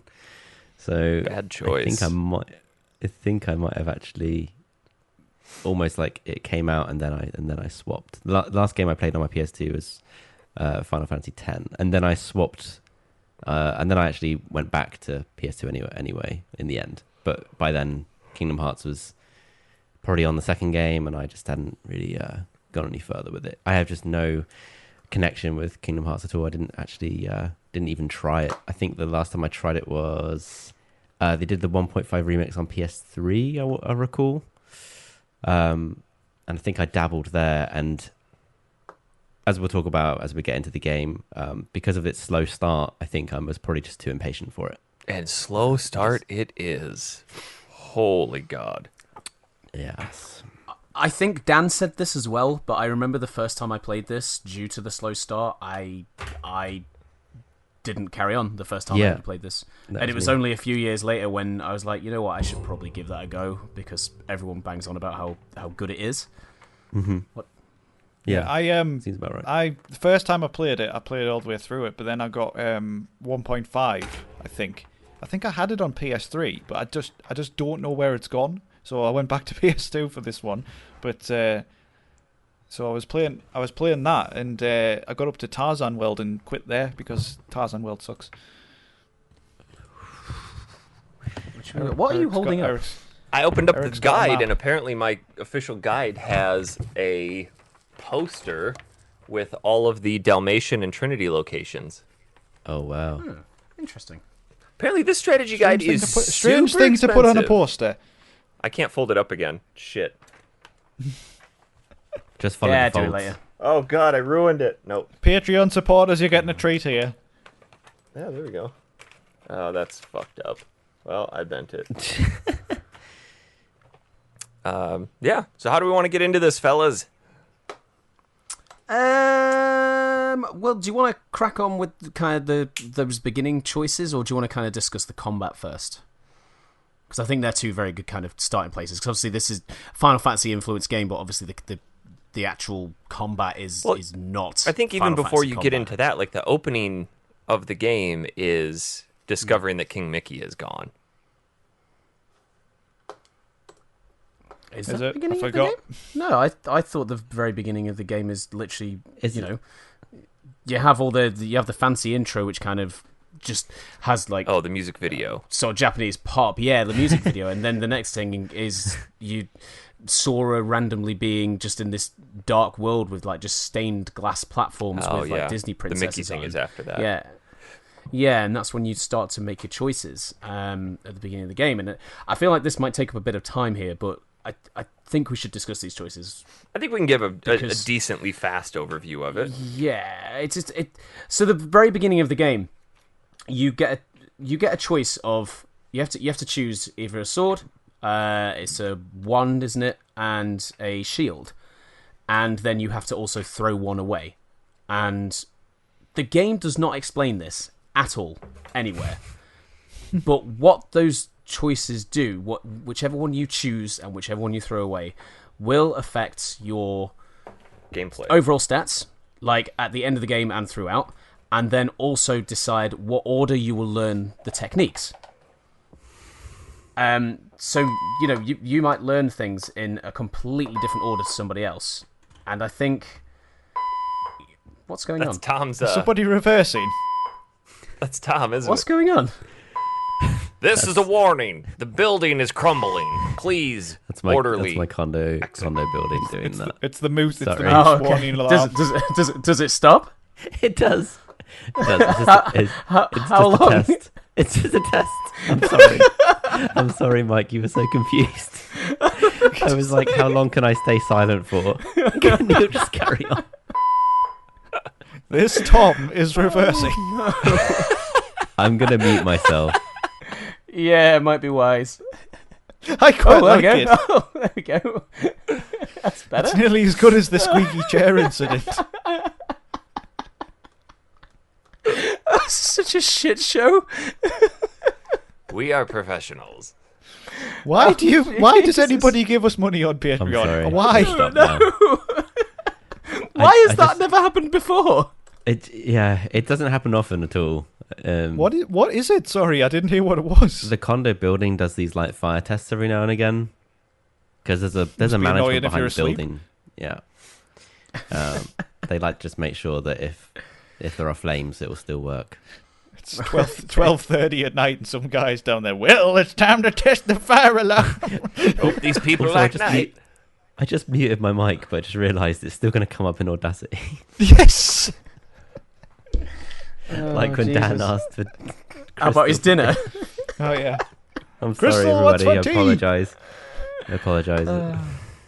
Where was I? Yeah, Please so anyway, carry on. depending on what you choose and what you throw away, you get your opening stats are different, but also your overall stats at the end, like if you got to level 100, would be different. So prime example, if you don't choose the rod to keep the rod, you will only ever get a maximum of 8 NP. If you choose the rod, you can get 10, and there's things to do with your item slots and things like that as well, because how the items work in this game is you have to equip them to the character rather than just being able to open 'Cause that's not items cumbersome. menu.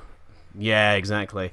You have to equip them to your character and then use them from within the menu, rather than having, say, like on Final Fantasy VII, where you press items and you literally can access all of your items all together. So going into boss fights and things like that, you have to strategically place your items onto yourself and to your support characters. So yeah, there's things like, depending on what you choose at the beginning, it'll affect like how many items you will eventually be able to hold, how many you can hold at the beginning, and also how many, by the end of the games, how many accessory slots you can have as well for your armor and things like that. But like I said, this does not explain this anywhere in the game. It kind of hints that, like, you know, if you chose the shield, you're probably going to be a bit more defensive and things like that, but it doesn't explicitly say anything. It's all kind of in the background. And Tom, you weren't aware of any of this, and I brought it up before we all started playing. Like, what would you have done if... What do you think you would have done instinctively if you didn't know about all this? 100% I would have taken the sword, because that's the natural RPGer in me, and left the... not taking the staff. And in the end, I actually took the shield and threw away the sword. And this is based entirely on that chart that you sent me, where it was, as you say, keeping and discarding certain items completely switched the format of how you can play, like item slots and how quickly you'll level up, how slow you may level up. Is it going to be just a steady increase, and also the key part being what's best for a beginner, someone who hasn't played Kingdom Hearts before, and really many action RPGs, to be honest with you. I went the opposite of what I normally would have, because when you started mentioning that, I guess I didn't realize how much of an effect it really had. So I did some reading and some suggestions from other people who kind of understood it a little bit better than I did. And I actually kept the staff and threw away the sword, because a lot of people were saying that in doing so, you learn your final magic spell a lot earlier. And with Donald in your party, he'll learn it as well. So you'll have two people casting your most powerful magic spell much earlier in the game. But as a downside to it, you also hit your leveling potential much sooner. So the last, third of the game is really slow leveling. No, you're confusing that with the next choices we have to make. Your leveling isn't affected by these choices at the beginning. This is just your it's just stats and your what order you learn the... Honestly, I'm glad that I did it that way, because I've...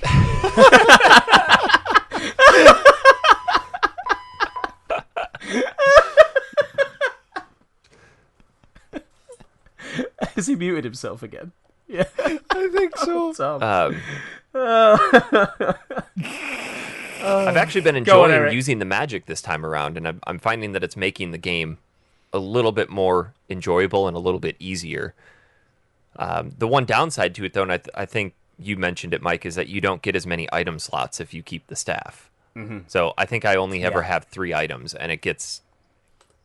Let me look at the annoying difference.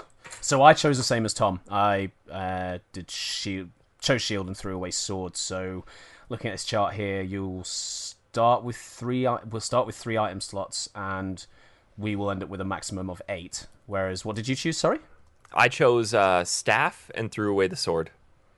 So choose the run, throw away the sword. Yeah, you will only ever be able to have 6 items at level 100. So you lose 2 item slots compared to us. Ugh. Yeah, but I believe you will end up with more MP. But obviously, you get your abilities, different abilities to us. So, you know, we picked shield. So our first few abilities, for example, we get slapshot, berserk, tech boost, guard, and stun. And you get like stun impact, treasure magnet, ripple drive, scan, and you eventually learn all the same abilities. It's just you learn. Yeah, you learn your more powerful ones much sooner. But so you'll get things like Hurricane Blast, which, if I remember rightly, is quite useful on some of the early parts as well. But you don't get things like guard. Like we've got a block move and things like that much earlier than you do. Yeah, but I use dodge roll I do all as well. the time. That's the only thing that got me through that stupid Alice in Wonderland battle. What did you choose, Dan? I can't remember, to be honest. Like, whatever, my results were midday, so I didn't know about at the beginning with sword, shield, and staff. I think I kept sword and threw away shield or something like that. I think that's what I've done all the past times I've attempted to play through I've never known what this meant in the past. Interesting. So anyway, yeah, the game, like, after that point, it doesn't really tell you what's going on, but you're just stuck on in this world, and you get like a little bit of a tutorial about the controls, like the jumping and the blocking and the the rolling and things like that, and the targeting system. But it's not really explaining anything, and you're just kind of in this weird stained glass world which inexplicably has Disney characters on, and you do like a little bit of a boss fighting with whatever item you chose, which is really weird, fighting with the shield when you choose it. Oh no, I did, because I was fighting with the shield. So, yeah, that was weird. I suppose Goofy fights with the shield, though. I suppose he does, yeah. Weirdo. But is the alarm's still going off for Tom? He's still muted. He doesn't look happy, does he? Bless him. He's still muted. He's looking at the ceiling. Jesus Christ. Imagine if you're having a nap. But... you guys referenced about the other said about the other choices you make. So eventually, after you go through this kind of weird world, it says that you're chosen and all this kind of thing, and you end up on Destiny Isle, and stood there is Selphie from Final Fantasy VIII, Tidus from Final Fantasy X. I know it's Tidus, but I refuse to call it that. Me too. And Wakka from Final Fantasy X. And how bad is that Wakka impersonation? It's awful. Oh my god. I'm sure the guy who plays Bender could have been. I mean, they got like plenty of other voice artists in, like, for some of the Disney villains and stuff like that. I think it's all mostly the same voices. Yeah, that's what I mean. If they could have afforded them, they could have afforded. Who is it that does Tidus? James Arnold? No, he does Ratchet and Clank. No, it's the same guy. Is it James Arnold sure. Taylor? Yeah. Yeah, I think you're right. It is. He can't be. But yeah, for some reason they couldn't get the Wakka guy. Wakka. But he's that's the dude. I mean, he's probably just rolling in Adventure Time royalties. Yeah, so they ask you a bunch of questions. Tidus asks you, what are you so afraid of? And you can choose getting old, being different, or being indecisive. Wakka asks you, what do you want out of life? You can choose to see rare sights, to broaden my horizons, or to be strong. And then Selphie asks, what is most important to you? Being number one, friendship, or my prized possessions. And each of these correlates to your leveling speed, right, Mike? Yes. So, yeah. Meaning the fast pace is you level up really quick early and then it tapers off. Normal pace is you kind of level normally throughout the entire game. Slow pace is you level really slow at the beginning and then fast at the end, right? Yeah, and the gate is basically level 50, because you can obviously get to a maximum level 100. And yeah, so you can choose one where it's very slow until 50, and then after that jumps up. And thinking back now, for the purposes of the show where we do kind of go through these games quickly, probably should have chosen the option where it tapers off towards the end, like it levels fast at the beginning. But I didn't. I went for all the way, standard leveling all the way through. Yeah, I think that's what I did too. And again, it hints towards that. Like, it says something about your adventure will, you'll be a steady paced adventure or something like that. But it doesn't. Again, the game doesn't tell you at any point like that. Doesn't tell you at any point that these choices affect it in that way. And I think if you didn't know this and you were going into the game and you just chose the choices because you liked the choices, because they are like strangely profound questions, and you chose all of the bottom ones, which then made you level slowly up until level 50, if you're not an experienced gamer or anything like that, it'd really turn you off. That could, really could, I think. I can't remember what I chose the first time I ever played it, but it would bug me, like, if I felt like I wasn't getting stronger.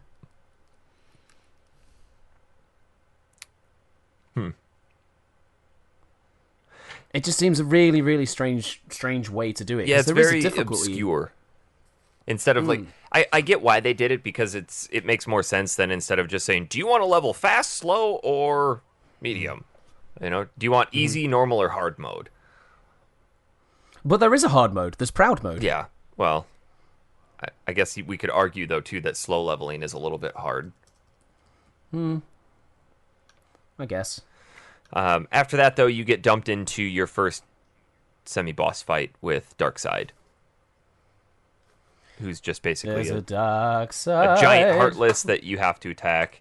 And then you get dumped back into Destiny Isle, where the long slog of garbage quests begins before the game actually starts. This is a really boring introduction to the game. Mm-hmm. It really is. So, there's these kids. It almost makes out at first that they live there. No, but they live on islands off of it. Yeah.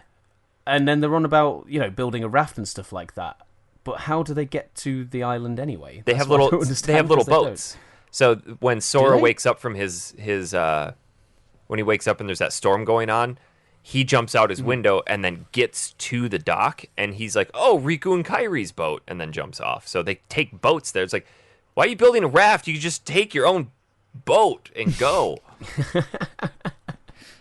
They want a really unsteady raft to take over the sea to places they don't know where they're going. Tie all of their own boats together and have a caravan. Interesting. So you obviously meet Riku and Kairi, who are friends of Sora's. Interesting tidbit I learned about their names was Sora, Riku, and Kairi are named after the three primary elements of nature. In Japanese, Riku means land, Kai means ocean, and Sora means sky. Oh, the name Kairi could originate from the name Kairi could originate from the Japanese word Haikairi, which means light, because she is the only untainted main character. Haikairi is the Japanese version of simple and clean, though the lyrics have a entirely different meaning. Jesus Christ, Tom! He thought he was safe. Jesus Christ. Welcome to condo living. We've got something even more annoying than my volume spike last week now. Tom's building is out to get us. What were you saying? Her name was Harry Carey, where she rips her intestines out? Harry Carey, yeah. That's what I was thinking. Interesting tidbit. I just learned about the names. Interesting. Okay, yeah, so they live on this island, and they are enamored with getting out there and seeing other worlds. It's interesting that they use that term worlds because, you do end up going to different planets, but do they understand that there's different planets, or are they just talking about different worlds, like, I'm going to go across the ocean and see the new world? I'm not sure. I think clear. I think they do understand in a way, but there's so many questions about how the Destiny Islands work, what they eating, how does it work? Well, the reason I asked that though too is because not to jump too far ahead, but eventually you meet another Final Fantasy character who kind of explains how all the Final Fantasy characters got to these Disney worlds, and Destiny Island really isn't a Disney world, but it has 3 Final Fantasy characters there who are probably very aware that this thing happened to their worlds, and they're here, and they're just like, yay, we're here, this is normal, we just have always been here. And there's no introduction to the fact that they shouldn't be here. Yeah. Also, why are they children? Good question. Not explained. No. All the other Final Fantasy characters are exactly as they would be, but for some reason Selphie, Tidus, Waka are children. Waka. Yeah. Originally, instead of Waka, it was going to be Irvin from Final Fantasy VIII. Inexplicably changed to Waka. See, and everybody I think would have been super pissed off because the most obvious choice for this island with a Final Fantasy character would be Waka. The dude lives on a beach, for sure. Plays a shitty beach game. Why is he not on this beach? They should have called it Besaid Island. They should have just called it, yeah. They should have just been Final Fantasy X too. But, once you get introduced... We should have played that instead, guys. What's that? We should have played that instead. Maybe next summer. No, next summer we're going to play a good RPG. Now, don't be shitting on it yet. I'm not shitting anywhere except my pants. Final Fantasy X is a great game. So then you have to go and do all this fetch quest crap. You have to stock your raft and go find mushrooms and cloth and coconuts and rope. And then Eggs. They're and an really egg, not in obvious places. a couple of gold eggs. Yeah, I had to use a guide to find this stuff. I couldn't find Did the you cloth, even though I walked into that room 2 or 3 different times. Like, oh, there it is on the wall. Yeah, but it just looks so blurry on the wall, and like it doesn't look like a collectible item. There's no like thing to show that it's a collectible item. It's just there. It just looks like part of the backdrop. And then you walk near it, and it goes, "Oh, you've got a cloth." And then you're like, "Really?" Yeah. It's. Go on, Tom. Sorry. Also, sorry, the coconuts you have to hit the tree, don't you? Yeah, one To fell hit- down. I'm like, but- all right, here's my coconut. Why the fuck can't I pick this up? And then you have to keep hitting Yeah. until the green That one. Only happens to me green as well. coconuts are acceptable. Yeah. Yeah. And then you need to go rob a seagull nest, steal a baby away from her mom. Yep. Which yeah. Why do they need these things? For the raft, for food, for sustenance, to live. Couldn't they Coconuts just and- like? coconuts and eggs? Couldn't they just like a nick a Snickers from the cupboard at home? Snickers. Nick a Snickers. Snickers like. Yeah, peanuts, Don't man. they have It's good boiled energy. owls on the Destiny Islands? Oh, you have to get fish as well, if I remember. Oh, yeah, that was Run fun. time water yeah. And then you have to snacks and race fish. Riku in some sort of bullshit run for Kyrie's heart Did you with guys a Paupu win? fruit. Did you guys beat Riku? I didn't beat him. So I beat him. Nowhere near. I fell off a tree tried straight away because of the 5, janky 6 times. platformer. I beat Yeah. him. Yeah, can we talk about that?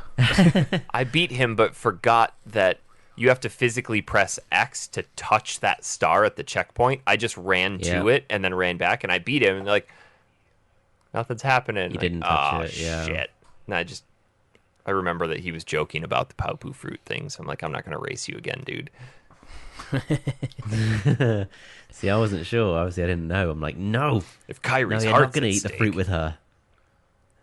So I reloaded the game every time I lost. Oh, no. Oh Jesus, Tom! I No know. wonder you're struggling to get to the point we wanted to. My game clock ended up with 9 hours 30. Yeah, that's where I'm at.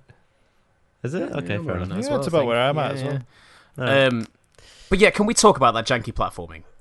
Oh, yes, Yeah, we but can. they insist on forcing this on you throughout the game, and it's terrible. Like, Sora has the worst jump ever. It's so He's just- floaty. Yeah.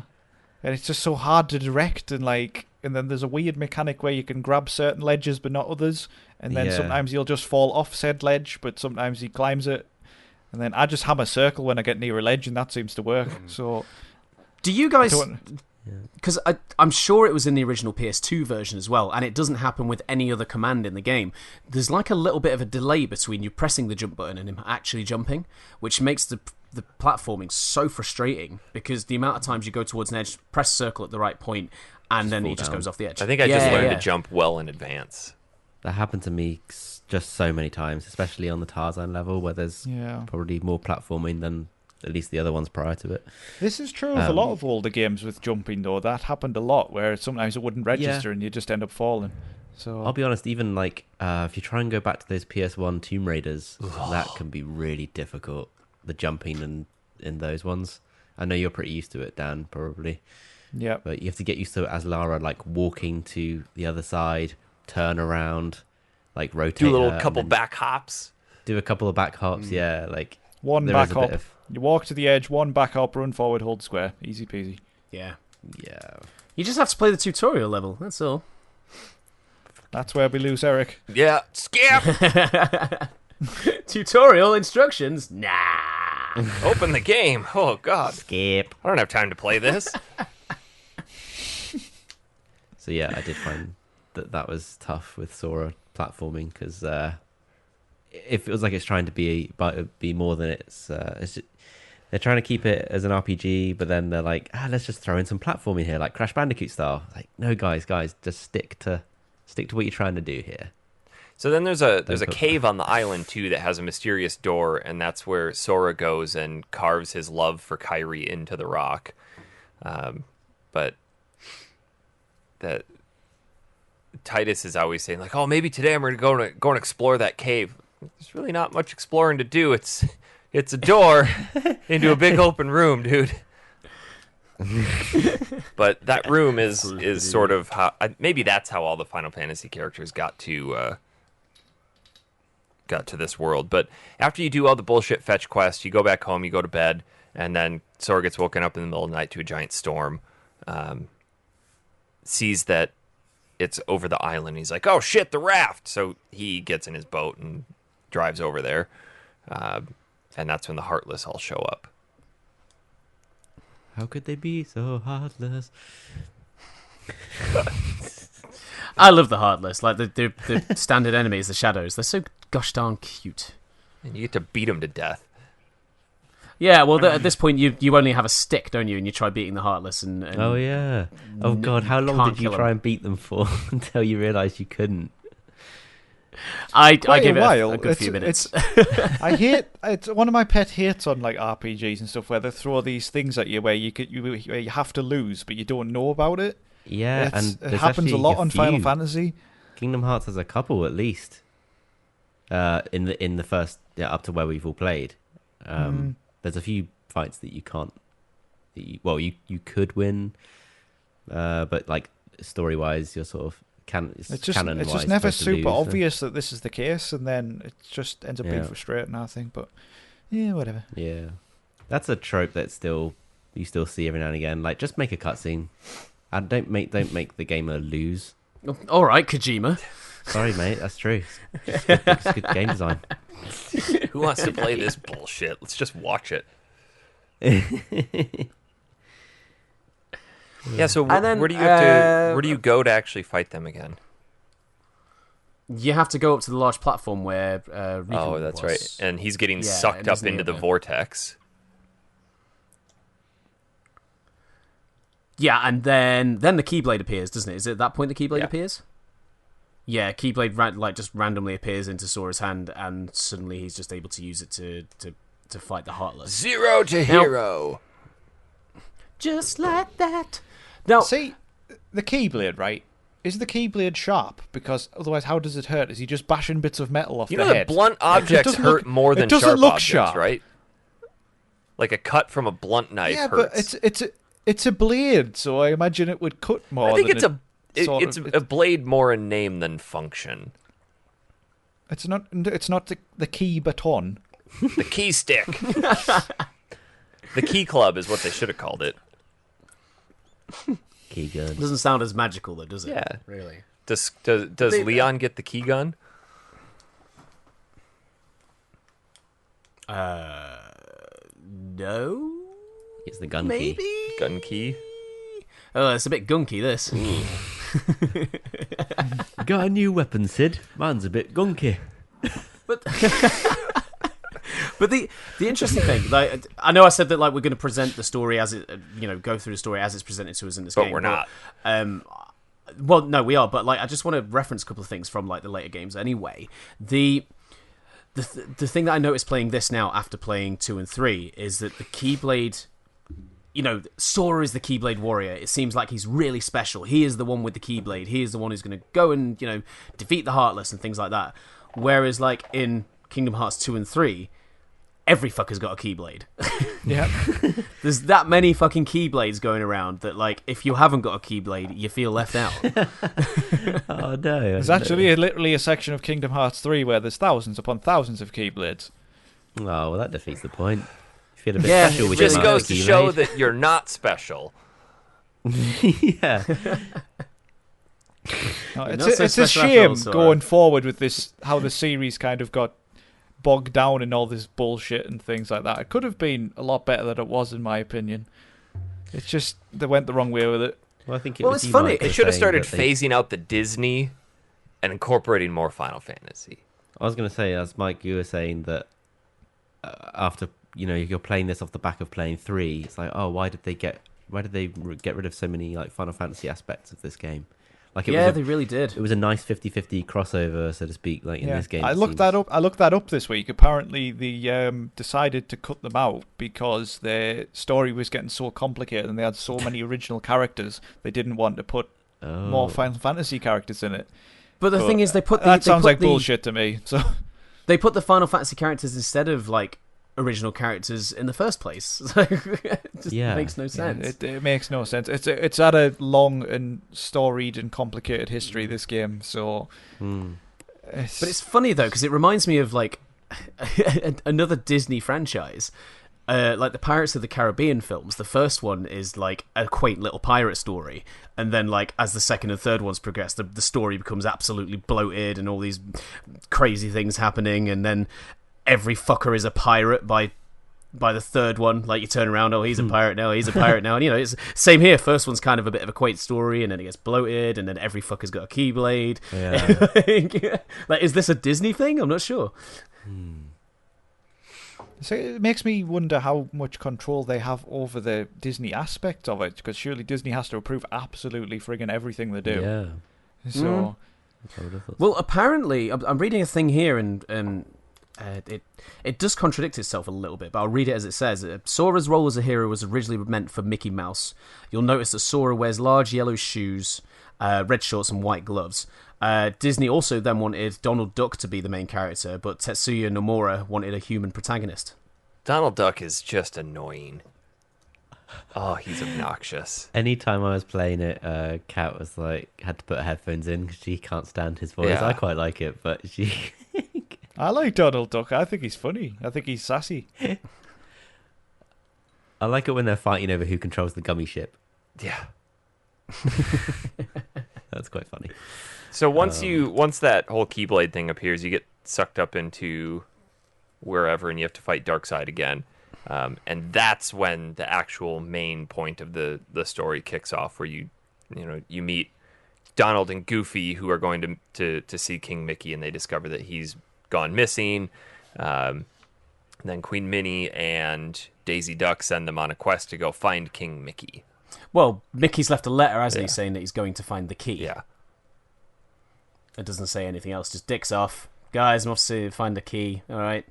Cheers, Mickey. Thanks, dude. Mm-hmm. Thanks for telling us where you're going. You know, you have a whole army at your disposal. We could have come with you.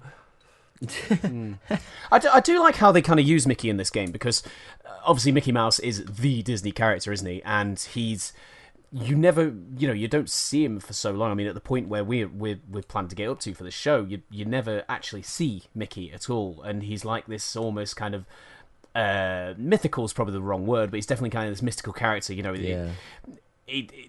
Because you don't see him, and people are only ever talking about him, and how he's King Mickey, always great. King Mickey is this, and it definitely puts like kind of a bit of an epic shine on him, when they could have quite easily just overused him with it being a Disney game.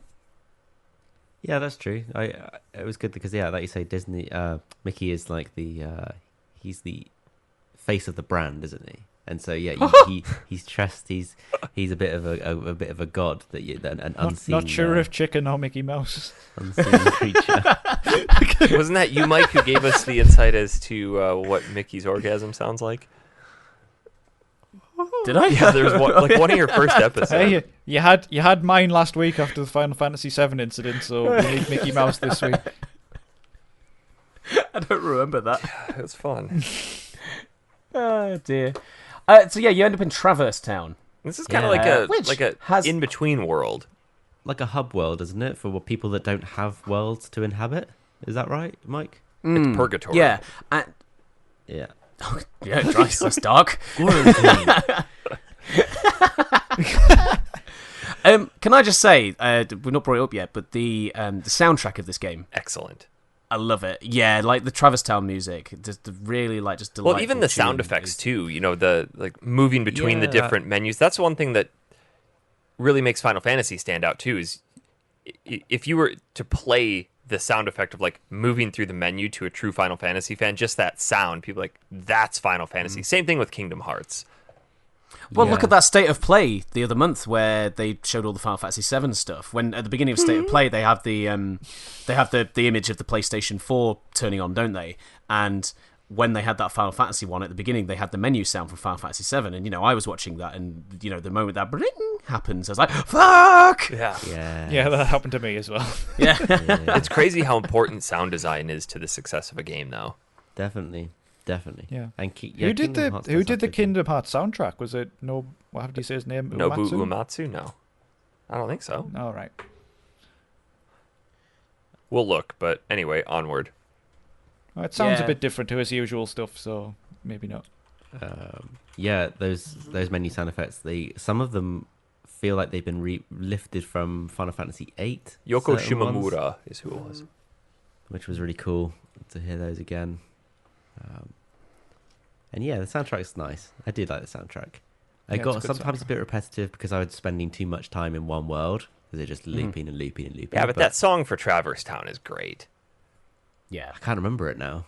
Do, do, do, do, do, do, do, do. Oh yeah, I do know that now. I can keep going if you want. Dancy Gilbert, Dancy I knew that was Gilbert. coming. Yeah, that is a nice tune actually. Yeah, it's nice. Oh, Jeremy Sam. Brilliant. But they, like you said, it's a bit of a hub world, and you do meet some more characters there who, you end up learning that Traverse Town, like Eric said, is a bit like Purgatory and like the worlds where people go with no worlds. And if you speak to some of the NPCs there, they do. By the way, actually, sorry, have you guys noticed in the main square of Traverse Town, there's a character NPC there that basically is just Sora, but with a chubby face. No? No, How about next time you go in Traverse Town? He's near the post box, I believe. There's just a Oh. kid who just looks loads like Sora. Is he the one with when you talk to him, he goes, Hearts of Palm, the delicious treat? Post some mail. It's a delicious treat.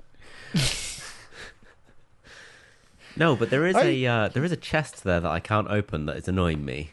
You know the one I mean. It's on a table under the Yeah, you gotta opposite. open all. You gotta blow out all the candles with Blizzard.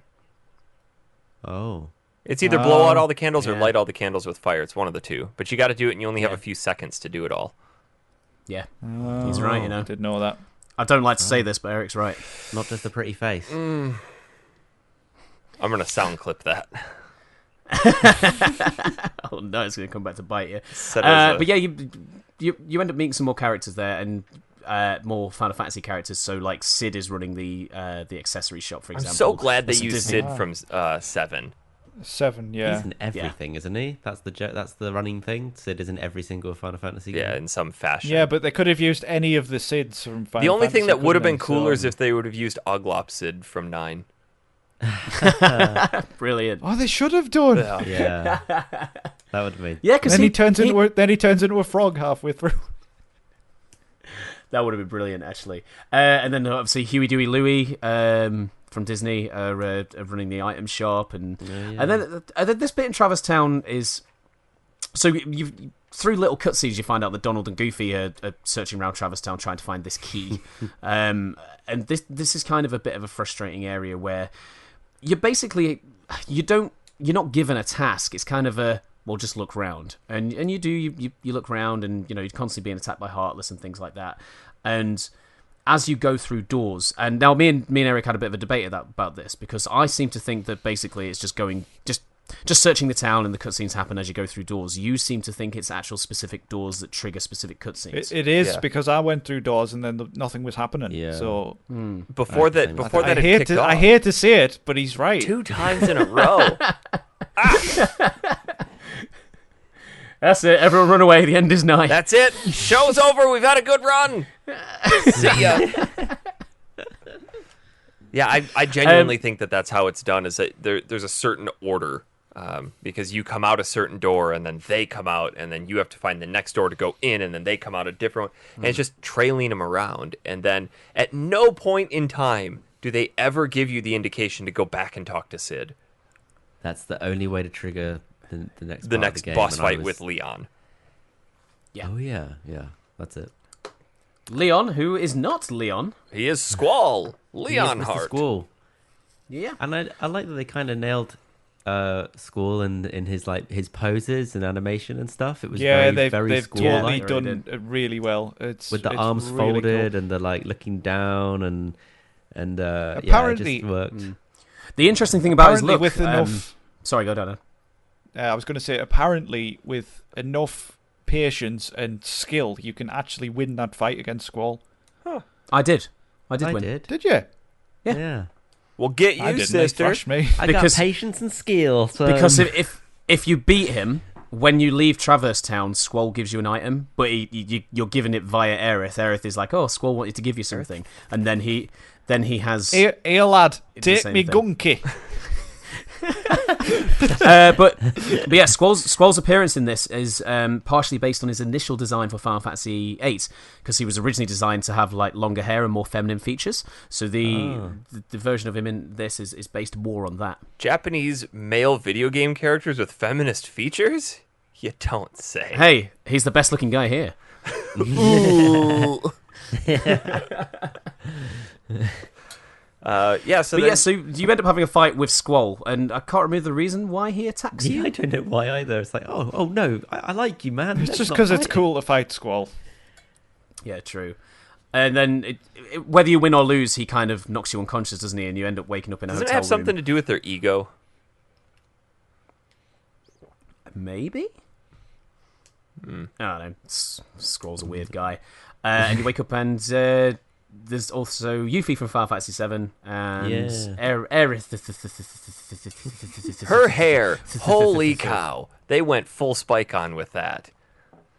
Yeah, Spike With on. Aerith's hair? Oh my god, yeah. Just Oh yeah, the little yeah, points. Like, you could have downplayed that a little bit. So, interesting thing about Yuffie, in the early planning stages, she wasn't going to be in it. Her role in the story was originally going to be, it was Riku from Final Fantasy X. But because obviously they've got Riku in this, they didn't want to put Riku and Riku. Oh, right. I always Yeah, called the so one from 10 Riku as well. Yeah, but she does appear in the second one, though. So, but nowhere near Riku. She should have been the main character. Is Tifa in the second one as well? Yeah, she is. Originally, she was. I'm thought just. so. I haven't got it up, but I've read on some facts and stuff I was reading about this. She was initially going to be a optional boss fight in this. You know, like how the optional boss fights with like Cloud and stuff later on. She was going to be one of those. So this is where you I actually did kind of know. learn how these Final Fantasy characters got to these worlds. Squall he's changed his name, or he goes by Leon, because he's experiencing some shame and guilt and regret for not being able to save his world. And he said that at some point the Heartless invaded, and they took over the world, and he was not able to stop it. God, you get rid of that friggin' Ultimecia and then the Heartless show up and destroy your world. Honestly. Did they explain how they leave their world, though? I didn't catch anything. And also, how were all the Final Fantasy characters in the same world? No, they're not. They're all in their different worlds. No, they just say our world was destroyed. And Squall said Aerith, our world, Squall- like his. So you have to assume that the world's for seven, and I don't think that's clear enough. But when he says our, he's with Yuffie and Yeah, Aerith. Aerith. That's what I'm saying. I don't know. Interesting. Just going back a second, I wanted to mention this before, but you might not have noticed this. But at no point is Aerith's name mentioned by any of the characters. This was because the whole Ares and Aerith issue. Apparently, it was apparently she was originally named Ares in this as well, and they changed it last minute. But if you look at the dialogue and listen to the voiceover, her name is never ever mentioned. I did notice that her name was never used, but I didn't know why. And I never really thought much into it. Well, it's like Final Fantasy X where nobody says Tidus because he's the only character you can name for some reason. It's really annoying. Titus, that doesn't sound like Tom. They should have just been like, okay, Is that a we're sphere gonna have of to force him? that his name is Shut up, Tidus. If you're gonna have voice acting, Yeah, when you have voice acting, you need to not allow custom names. exactly. As much as I like calling him Tom, you can't be doing it. Yeah, so then you go and fight the guard armor in District 3. But Do you? actually, yeah, before we get to that, though, this is where you get introduced to the missing Dalmatians. So throughout the game, there are little treasure chests with Dalmatians. And in the back of District Who's 2... putting Dalmatians in tiny chests? Multiple Dalmatians in tiny chests. Why? You go into the Dalmatians' house and you see... I can't ever remember... Pongo and Perdita. There it is. They ask you to find all of their missing pups around the different worlds, so that kind of becomes one of your collectibles. Not helping, are they? It's just sat there wallowing in their own misery. Oh, but they look Join in. so Looking for a free sad. handout. Yeah, but they're dogs. They've got a better sense of smell than us. Could they not be sniffing them out? Maybe the tiny treasure boxes are immune to smells or something. don't trust Goofy to find your offspring. Stupid video game. Not in Kingdom Hearts, but can we address the fact that Goofy, like in Disney canon, has a son? That means that Goofy got laid at some point. What's his son's name again? Max. Maximilian Goof. And also he's called Goofy Goof. Sounds about right. He's also the star of Eric's favourite game ever. Oh, yeah. Shit troop. And also, I dislike the fact that Goofy can talk and is his own man, but then Pluto, the dog, is Mickey's dog and can't talk. Yeah, what sort of fucked up shit is that? So yeah, this is where you meet Goofy and Donald. They kind of stumble in, and then they notice that Sora's got the Keyblade, and they have a chat, and they beat the guard armor, and they have a chat, and they decide to team up because the Keyblade is there, and they think that's the key that Mickey's searching for, and obviously Sora says that he's looking for Kairi and Riku, so they team up and suddenly become super best friends, inexplicably. Which allows you to open hidden Trinity marks. So these kind of do The weird Trinity things marks. like getting treasure chests and things like that. Or Trinity changing marks, right? They can be either blue or green. Or red. Red. Floor. Or yellow. Or red, or white, White. or white. Okay, not come across any red ones, I don't think. But white ones, yes. Now, sometimes when I go up there, I don't get the option to hit triangle. Because you have to learn the ability to open different colors. Yeah. Oh. As you Yeah, progress through it's the pro- games, it's you progression unlock based. them. Got it. It keeps you coming back. It's that gameplay loop. Replayability. But it's interesting Gonna because make a note where that blue Trinity mark was. I'm gonna come back. the ability itself is stupid because like two of the two extra ones that I've unlocked so far, one of them is when you use the Trinity mark, they stand on each other's head to reach something up high, and the other one is they all barge into each other to go through like pieces of planks of wood that are blocking areas and things like that. Why can't you just do that anyway? Because you're It's not like good it's enough magic. friends. I suppose. Yeah. Yeah, remember You have when to be we good- you have didn't to know be each good other friends very standard much base. and we couldn't break through planks, but nowadays we could all just run into each other and break Yeah. through planks. It would be brilliant. So we could all make a tower to reach high objects. It would be fantastic. So after this part now, they decide, hey, let's go and find King Mickey. I think they introduce what is the stupidest aspect of the video game, and that's the gummy ship. I hated it back then. I hate it now. It's so disjointed. It is completely out of place. Not only Yeah. graphically is it out of place, gameplay-wise it's out of place. Yeah, I was not sure what to expect. I know you guys have mentioned gummy ships in the past, especially when you were playing Kingdom Hearts 3. Didn't really look into what it was, and I was so confused. I was like, what the hell is this? Now, it know, was it's a- okay in Kingdom Hearts 3 because they kind of did it a little bit more like Ratchet and Clank Crack in Time. I heard it was way better. Yeah. Like, it's It's just... actually a lot better in Kingdom Hearts 2 as well. I wouldn't know. It's more. I It's don't more mind of some course. of the gameplay. It's the fact that you have to do it every single time you go between worlds, even if you've already been to that world before. So gummy trick. You do learn the ability to warp. Oh, you do. Yes. Yeah. If you got up to the point that we all agreed on, Tom, you should have unlocked that. Yeah. Yes. To Yeah. Agrabah. Yeah. But still, when you're doing the Coliseum fight and you run out of Yeah. potions, Oh yeah, so that's I don't want to jump ahead too quick, but I had to do Tarzan before before I did the Colosseum because I wasn't strong enough to be in the Colosseum. see, I did them the other way around. I went and leveled up the Coliseum and then did Tarzan. But I didn't defeat Cerberus. No, Until I'd neither done did I. Tarzan. I got up Yeah, to okay. that. That's what I I meant. did most of Tarzan, realised I wasn't strong enough to beat the Tarzan final boss, went to the Colosseum, did that, then came back to Tarzan. Got it. Sorry, I didn't mean to jump ahead too far there. But yeah, gummy ship.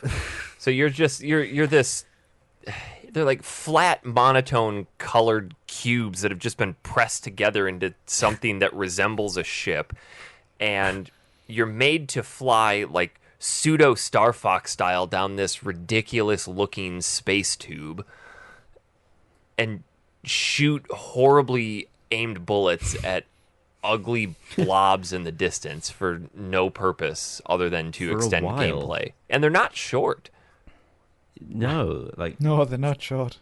usually you feel like you've come to the end, and then suddenly the next section generates. You're like, oh, I've gotten to the point where I have the triple gun, and I just go to the middle of the level and hold circle and just do something else and hope I don't hit enough things to explode.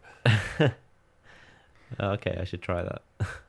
But we should say that the whole idea. I mean, you can't do this really straight away because you don't have enough of the blocks to do it. But the idea behind the gummy ship, and I'm not defending it here, I'm just explaining it, is that it's fully customizable. You can completely change the shape of your ship, have all the different weapons, all the different things, items like that. And there are blueprints that you get as well to start yourself off.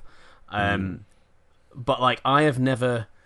Well, for one, the actual customization menu on this is the clunkiest menu on anything I think. I honestly don't know how it works. I tried to use it and I got really confused and then stopped because I was just. There is a tutorial. I know, but it didn't make sense. And really then I was doing the things it said and it wasn't happening. So I was like, nah. So I've just left me basic. I've left me basic ship. I have put a few spinning wheels on the outside. Slow down. Putting spinning rims on a gold jet ski. But what I do, like, I've never been interested in like fully customizing my ship on any of these, and what I just do is like when I unlock more like weapons and find more weapons and radars and things like that, is I just randomly add them to any point on the ship. Now the thing is, when you're customizing the ship, like you've got like a grids. I think it could be like, I think it's like 14 by 14 or something like that, and your ship just has to fit within that. And when you're adding the items on, so you could be adding some extra forward-facing lasers or something like that, they don't actually have to be touching the ship. Yeah. So like, as long as they're within the grid, they're fine. So like, the 14 I grid. just create monstrosities. I just add things wherever the fuck I want. My ship just ends up a mess. But the more of the standard square blocks you add, the more defense you get.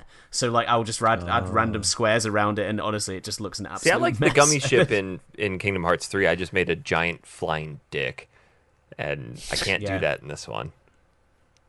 Nah, that's a shame. No, the blueprint. It's a shame. It wasn't in the blueprint. No, it's not there. Johnson. It's not a giant flying. But yeah, Tom is right. The first few, Starship Johnson. the first few like times you do it, you have to do it whether you're going back and forth, and you don't get the warp drive for quite a while. Yeah. And I wanted to, Eric, you were mentioning about like running out of potions and stuff like that. We've not spoken about how Donald and Goofy changed the mechanics of the combat. No. So they're essentially support characters. Yeah. You have an option within them. You don't control them at all. You only ever control Sora, and within the options menu, in the menu, the pause menu, you can alter their kind of fighting styles. So like, how often, will they use magic more frequently, occasionally, or only in emergencies and items and things like that. Now, I mentioned earlier about the items, you're having to put them on the characters. This is the same with Donald and Goofy. If you want them to use items, you need to put the items on them. But even when you have it set on only on emergency, They fucking ignore it. They just go straight they through 'em. love using those fucking Potion. items. No, stop, guys. I've only got a limited quantity. Yeah. Goofy has like, is it 8 item slots? I think it is He 6 has or a 8. lot. He has a lot. Like, you're loading with potions. I remember there was one boss fight I was doing, and like literally just as I did the last hit on the boss, I could see Goofy, and he just uses a potion. I was like, No. you motherfucker, why are you using that now? This is one of the parts of the games where I was like, oh, I'm quite used to this, because I don't think you guys have played any of the Tales games, but that's exactly how those work. You control one character, you have a party of up to 4 people, and you are in the options menu. You can decide, okay, I'm going to have this guy be defensive mostly, this one all out attack, and this one is going to be using healing potions in emergencies or when I'm less than 50% of health. You have all these like conditional statements that you can set to each character. So I was kind of used to that aspect of it. But then you're really relying on how good is the AI. And yeah, for Kingdom Hearts, like, don't give too many potions away to these guys because they just burn through them. Yeah, but then Have you guys altered their characteristics at all? no, because they just fucking ignore I it. think I've changed Donald over to more healing magic, I think. But I didn't do that. I haven't really been using items and buying items a lot. I've kind of, once I learned the cure spell, kind of just used that, and that seems to get me through most fights. I don't think any game has nailed this, to be honest, because even like Resident Evil, if you have a partner with you and you give them, they'll just go through all your bullets.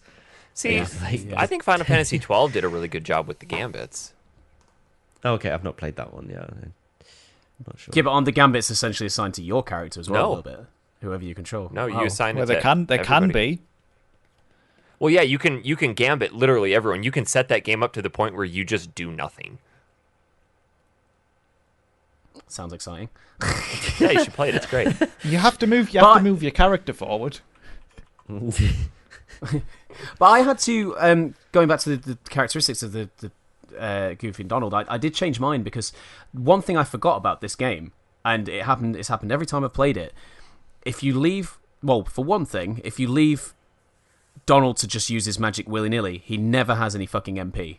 So he can't use them anyway. So I changed him to more attack and defense based, and then using the spells occasionally.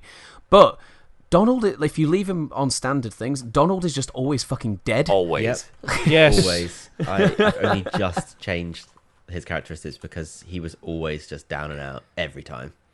I'm like, oh, fine, I guess you're fucking useless. But yeah, you have And to, like you say... Don't get me wrong, they revive themselves. Like, After they a eventually come back and long fight, but it's time. just After a long pointless. time, though. Yeah. And then you're running around the thing because you've got no items left, waiting for them to come back to life, so they can take some of the damage. So you're flying, like, on the first time you get into the gummy ship, you have to traverse to another world. And the first world you go to is the Alice in Wonderland world. Mm-hmm. And boy, oh boy. What a treat. That's a tough A tough poor world. choice That's for a the tough- first world, a more of an Yeah. obscure Disney They film. should have had Agrabah first. Yeah. Yeah, I would go with that one. Go with Or something. the Lion King. The Lion King would have been good. I don't know though, because obviously as you start going through the other worlds as the game progresses, obviously the Disney villains from those worlds end up becoming a part of the story. Whereas with Alice in Wonderland, the Queen of Hearts she doesn't become a main part of the story. She's just self-contained within that world. So I think in some ways that kind of works. But I've read somewhere, I'm just trying to find it now, something about like Alice wasn't originally going to be one of the princesses. Where is Well, it? she is. She's in a cutscene later where she gets captured. Yeah. yeah, So when we get later on with the plot, obviously the princesses are important. But here it is. Hades. Ariel was originally meant to be a princess of heart, but in order to be captured by Maleficent, the story portion of Ursula giving her legs would have to take place first. It was already too late in production to add this, so the producers chose Alice as a princess of heart, which garnered fan outrage due to not staying true to the Disney princesses. How nice. However, after finding out the troublesome production of the game, the fans forgave the game developers. Oh, well, Oh, how isn't that nice of nice? them. Okay. Did Yeah. we really? I didn't. But yeah, it's a bit of an obscure choice for the first one. Yeah. So I just remember you kind of after fighting a bunch of Heartless, you go down to it's known as the Bazaar Room. It's just this square room with a sleeping doorknob, and I can't remember if you start off and you're too big to even do anything, right? You're like, because you're just like a standard human size. And Well, the doorknob basically tells you just fuck off. he tells you to bugger off. Yeah, I'm sleeping. And then there's one like little hole that you could go through, but it's way too small, and so you have to jump on the little table and shrink yourself. Have a little drink. And shrink down to a borrower's size, mouse size. Yes. And then you can go through the little run. But this is essentially like the start of Alice being on trial. And you now have to find evidence to prove that otherwise. And yeah, you really. Yeah, what was the crime? But what was the crime? That's what I'm trying to remember. Hold on, I've got it right here. She's being a twat. Jesus. Being a twat. What did he do? Just all it says is recent mischief. Oh, okay. Footprints, the claw marks that you have to find. But Yeah, you I really can't went on remember a what the on a claw was. sleuthing spree and found a whole solid one piece of evidence, didn't you? You really went all out. Yeah. Detective I was- Tom. He yeah. doesn't fuck around. One piece, guilty. Yeah, footprints. That was all I needed. These yours. You got feet. These are footprints. Guilty. Yeah. Detective Tom doesn't mess about. He's got sort of a sixth sense of these things. Yeah, except then Open you shut opened a case. box and Goofy was in there. Yes, that's right. It wasn't Goofy. He was with you the entire time. But then, just skipping ahead, but I guess, yeah, like Goofy, even though he was captured, you just had to attack the cage a bunch of times, and he was free anyway to carry on fighting. So, But I missed out on any bonuses that you might get in that level for finding extra evidence. Yeah, so what happens is when you get the 5 pieces of evidence, or is it 4? It's 4 pieces of evidence? 5, I think. Yeah, 5, yeah, and then you have to randomly choose what, because they all get wrapped up in like presents, and then you have to choose one at random. And if you choose the right one, in the one you get, I think you learn one of your spells earlier. I think you learned Blizzard earlier. And then also 2, you've got Donald and Goofy in the next fight, because otherwise, like you said, one of them ends up in the cage. So that card in Crank Tower boss fight, I spent way too much time just fighting the cards until I realized, I got to attack the little tower there. Yeah, me too. But this world, this world shows just how piss poor the platforming is in this game. Oh God, this world was what really was just making me. You almost gave up. Angry. Yeah, I almost gave up at this point because I was just getting so angry with it, and there was like points where I could see my own faults with it, where I just was like, oh, I should just spend a bit more time to focus and figure this out. But the platforming was annoying, and the most annoying thing I found was every time I was leaving rooms and entering rooms to try and find where to go, it would just spawn 3 entire waves of Heartless and other. So you should be massively leveled at this point. Yeah, I think I finished the level like overly level for sure. And I know you could just and you didn't have to always eliminate everybody to just jump back into another room, but like in order to, if you wanted to do certain stuff, you couldn't do much with Heartless attacking you. It was just annoying. It's like, go away, get off. And it's not really clear what you need to do, because you walk into that forest area and there's like 7 different exits, and there are these flowers on the wall that it's like, oh, give me a potion, and then you just like, I'm not going to give you my items, and one of them you have to. Well, if you choose the wrong one first, like, oh, here's some coins. So like, well, I'm not going to waste my money on that because I don't want to have to fly back to Traverse Town again. But there's one that you're supposed pretty to sure give there it is to. no coins in Kingdom Hearts. You're obsessed with coins. Money. Coins. They're circular. They look like coins. I thought they were rings. Yeah. But there's one flower that you give it to, and he makes you enormous. Big. And then you have to go and you have to smack this tree, which moves a branch, and then there's an acorn up there. Like, so you knock the acorn down, you're like, oh, I'm going to pick this up and eat it, not knowing what it does, and it shrinks you down. Then you have to go back and feed another potion. I just remember being so confused. It was like, make me big, and then you can't really move anywhere. And I was like, what am I supposed to do? And I know, obviously, you hit the branch, but then... Or pick up the stone and throw it in the lake to bring up the lily pads. Yeah, and you don't see how the tree rotates, so you have to count... Yeah, you do. No, you see it rotate, but you don't see what it's changed in the world for when you go back to being small. You don't really know what's happened. Oh, yeah, just the big branch moves to make a new path for you. If I said to you, attack the tree 10 times and I bet and try and guess how the setup is now, you'd be like, I'm not. It's 2 positions. Sure. It's this or this. This or this. This I think there's or 3. This. It's open and close. That's all it is. I think there's 3. No.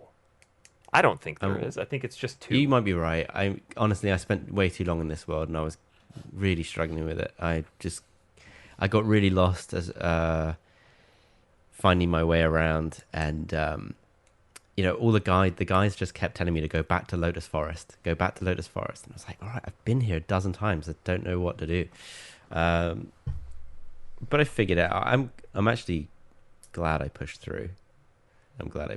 Did you guys join the birthday party at all? I did not. You mean the unbirthday? No. Okay, yes, the unbirthday party. Unbirthday party. I did not. No, I didn't know you could. I didn't know you could. I skipped past that. Yeah. It's the Mad Hatter's unbirthday party, and apparently you can get some different items from it. But it's not a requirement. So you can get. I don't remember joining party. There's a couple of chests that just spawn battles, I think. Yeah, you have to choose your place at the table and sometimes money or HP or ether or potions. I did do that. On the guide that you sent me, Mike, they've written it out in drawn it out in ASCII art, like the table setup and everything. Yes, I remember seeing that myself. Yeah. And I still ended up choosing the wrong one. People have so much time on their hands, these people who do these game facts. I know, right? So Tom, carry on then. Because you were the one that was. You probably have a more intimate understanding of all the rooms because you went through them 100 times.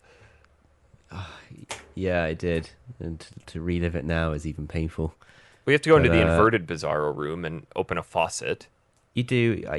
You have to be small, but go through, like, jump on a bunch of mushrooms in the Lotus Forest, find an alcove, the correct alcove that takes you through onto, like, I think it's either the fireplace or the bookshelf or somewhere in that the bizarre room that you first are in, but into a different perspective.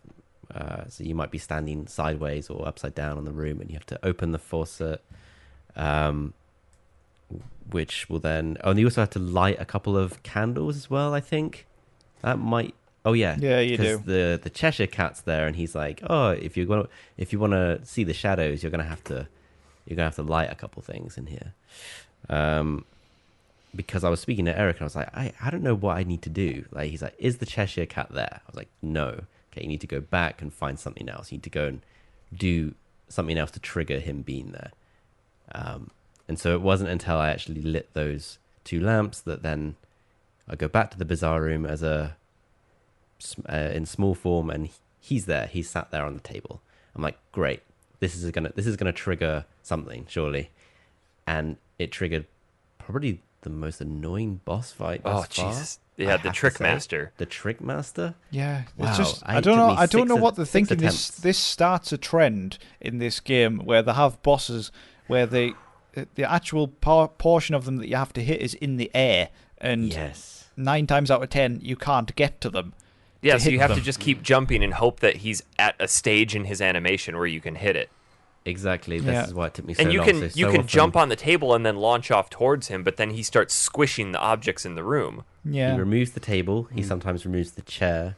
The bit that you can go into the corner section. He'll never remove that, but you have to get him over to you, and that's fine for the first couple of phases.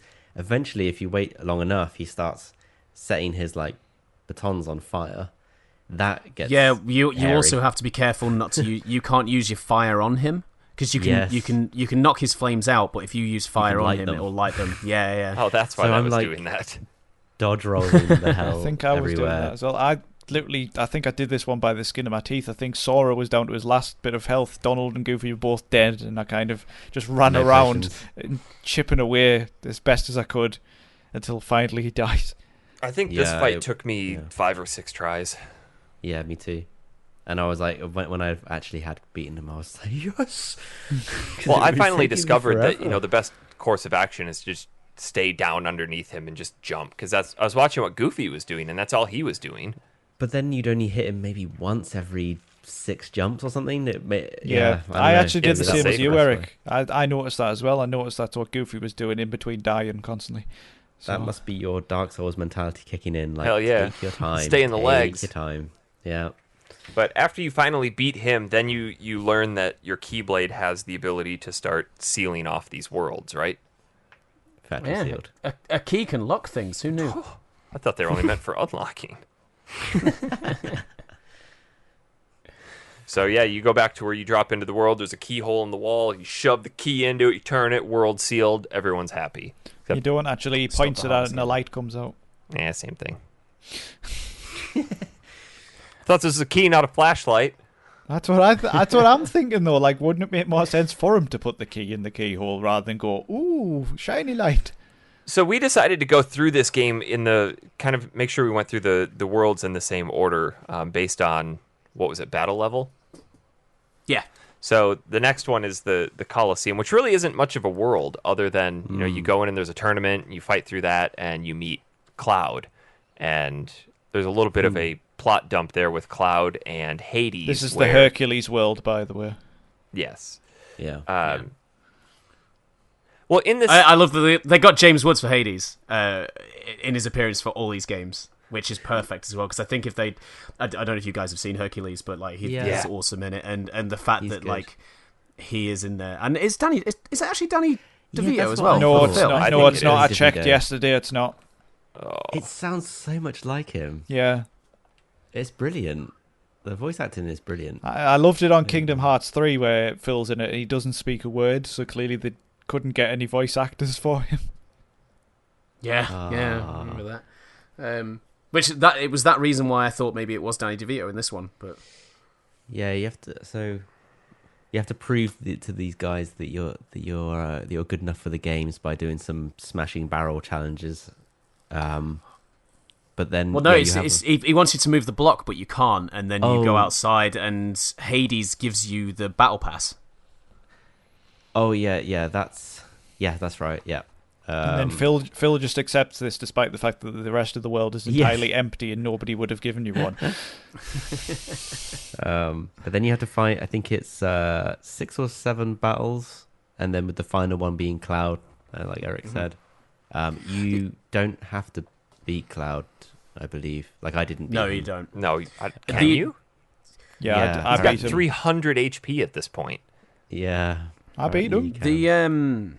The interesting thing about Cloud, did you guys notice that he's got like a red cape on, but also if you look at his left hand, it's like Vincent's claw hand from Final Fantasy Yeah, VII. I know. He's got what?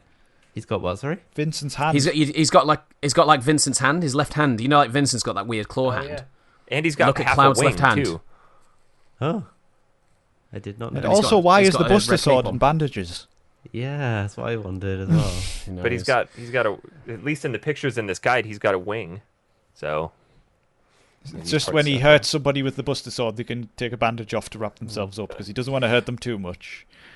It was cool to see Cloud. I didn't expect it. But he's from working. Yeah. He's working with Hades because Hades promised him. money.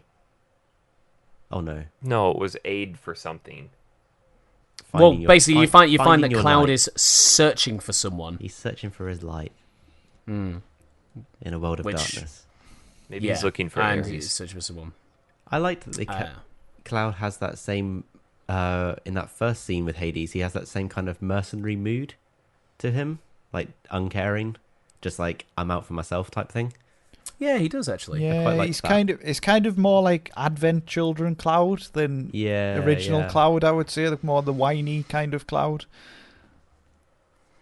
But yeah. Oh yeah, the whiny Not emo Cloud. Who voices Cloud in this game in Kingdom Hearts? Is it different? Is it completely Is it different not, to is it anyone not else? Steve Burton who did it in Kingdom Hearts? I don't know. So, guys, I don't mean Oh. to go back a ways here, but I made a note in that conversation with Squall where they were talking about their world was lost, and we kind of glossed over this.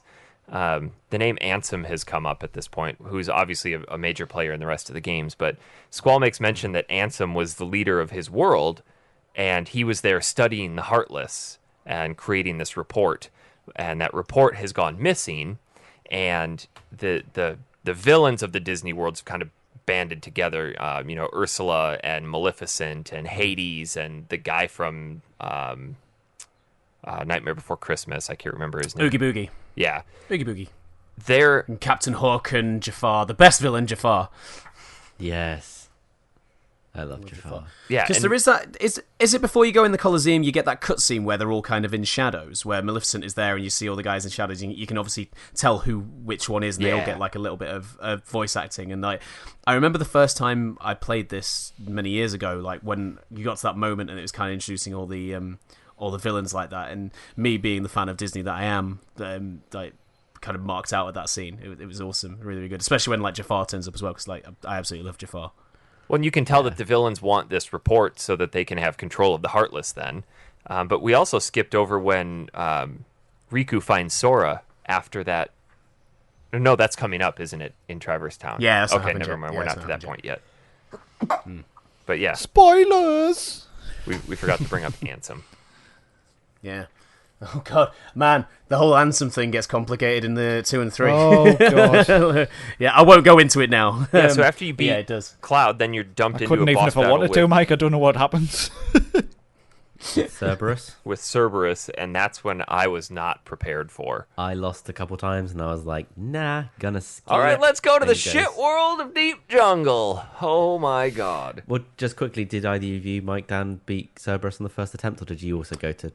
No, I was saying I went to Tarzan World first. What I actually Okay. did is I went to Hercules World, and then he said move that block, and then I tried to push it and it didn't work. So I decided, all right, I can't do anything here. So I went to Tarzan World instead, and then got to the last boss of Tarzan World, realized I wasn't strong enough, went back to Colosseum, beat all of that and Cerberus, went back to Tarzan World.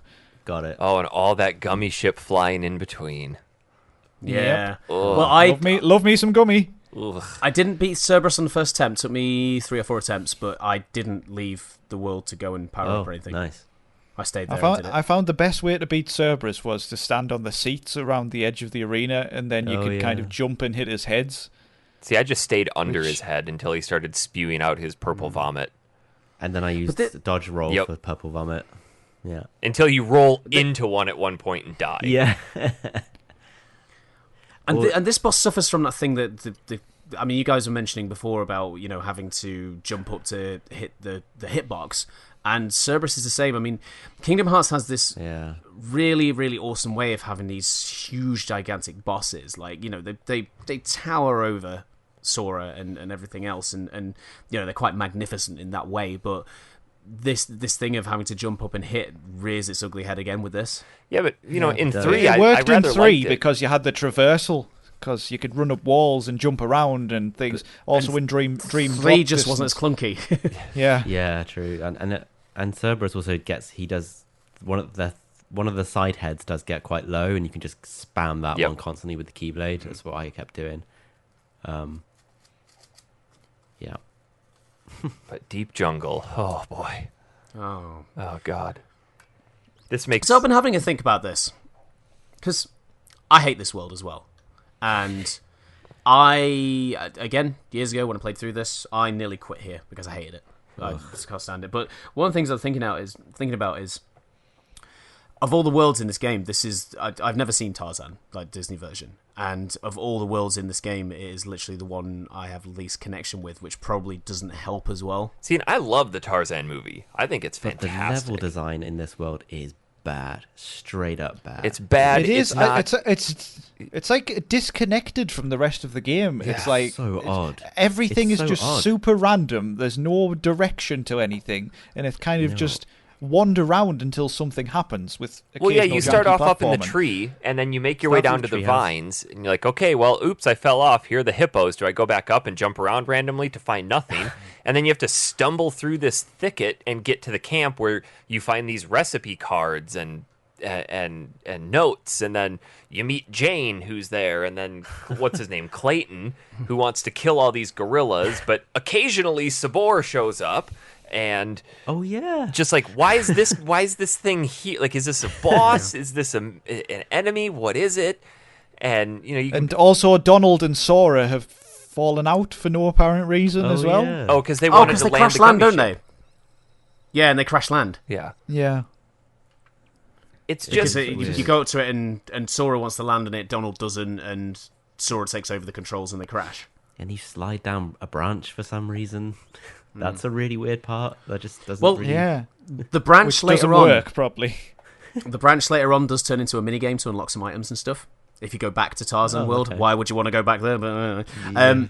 but this is the beginning of like an issue with this game in terms of the level design in general with this first game.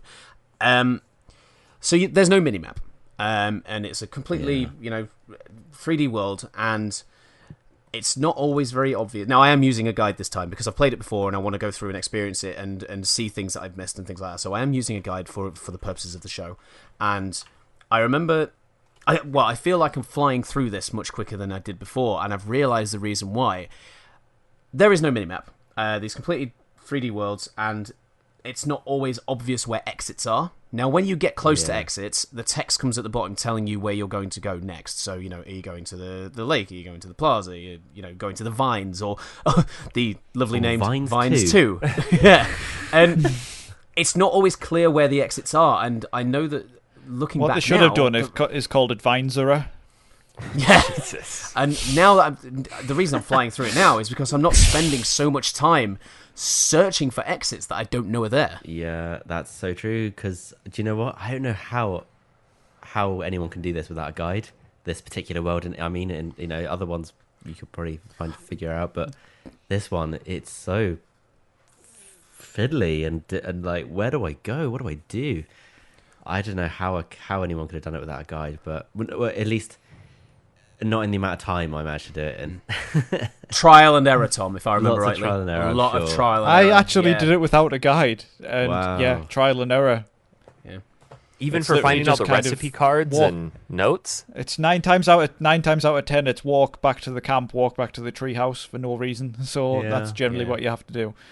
And then just the world in general, like nothing really major happens in particular. Like it's just find another keyhole with loads of janky platforming involved. How did you find the platforming in the hippo area? Oh God! I wanted to kill all of the hippos. Yeah, and then when you climb the vines, I managed to figure that one out, like to not fall. But if you do fall, it's back to the hippos again. Ooh. Yeah. Mhm. That's tough. I was Yeah. convinced with the hippos at one point that you couldn't actually get across them, that they were too far apart. But then eventually it worked. But it's just There so was janky. A way I found where you clear the first hippo, and then you could go and jump on the treetops next to it on the far side, Yeah. and then you could just land on the hippo, the final one, and that was easier. But And then I did Ugh. that, and then ran towards the ledge to jump towards the other ledge, and yeah, fell off the hippo and had to do it all again. And I just, I It's was just like come so on, you're swimming on irritated the at this surface. point. The hippo's back is just there. You could just climb on. Don't do this to me, game. Or you could climb onto the very small riverbank. Yeah. But video games. So it's just occurred to me something we haven't mentioned, because this is the point where it introduces something that now happens in every world when you go to it, is guest characters. So you can swap out yeah. Donald or Oh, yeah. Goofy for a guest character. So in this world, you can have Tarzan as part of your team. And if you Yep. don't, you are an idiot. I only swapped into Tarzan for the boss of this world because the guy Me told too, me because to. what my concern with it is I don't think the character you leave behind levels up. So once they're gone, I don't think they do either, because on Kingdom Hearts 2 they address this, because on Kingdom Hearts 2, I think Donald and Goofy just kind of level up with Sora, and if you have in the second one, if you have a guest character with you, when you level up, it still says Donald has, like if you swap Donald out, it says Donald has learned haste or whatever. So they definitely do it in 2, but this one I'm not 100% sure. In terms I don't think it does, because I've noticed like Sora, Goofy, and Tarzan got a level up, but Donald didn't. So in terms of levels that your characters are, I don't know about you guys, but Goofy's like 5 levels higher than me. Anyone else had that? no, mine are No. relatively balanced. I think Sora's actually higher than the others, but Yeah, that's what I would have one thought. thing that I find weird about this compared to Final Fantasy is how MP HP works. Like MP, Mike, you said earlier, you can get up to like a maximum of 10 MP. Like it's Yeah. usually so much higher in other games. It's kind of Yeah. MP's a segment bar rather than a number in this. Mm-hmm.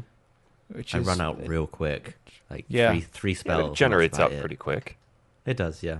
It does. Which is why I find myself having Sora equipped with more like healing items rather than ethers. But now, obviously, since getting Cure and everything, that changes everything. Ethors. Ethor. Yeah, tough world. Tough world. But I managed to clear the boss first time, which was good. Clayton. Very good. I didn't. Like I said, I had to go back to Colosseum. He has a stealth creature that you just have to Chameleon. keep Yeah, the attacking. chameleon.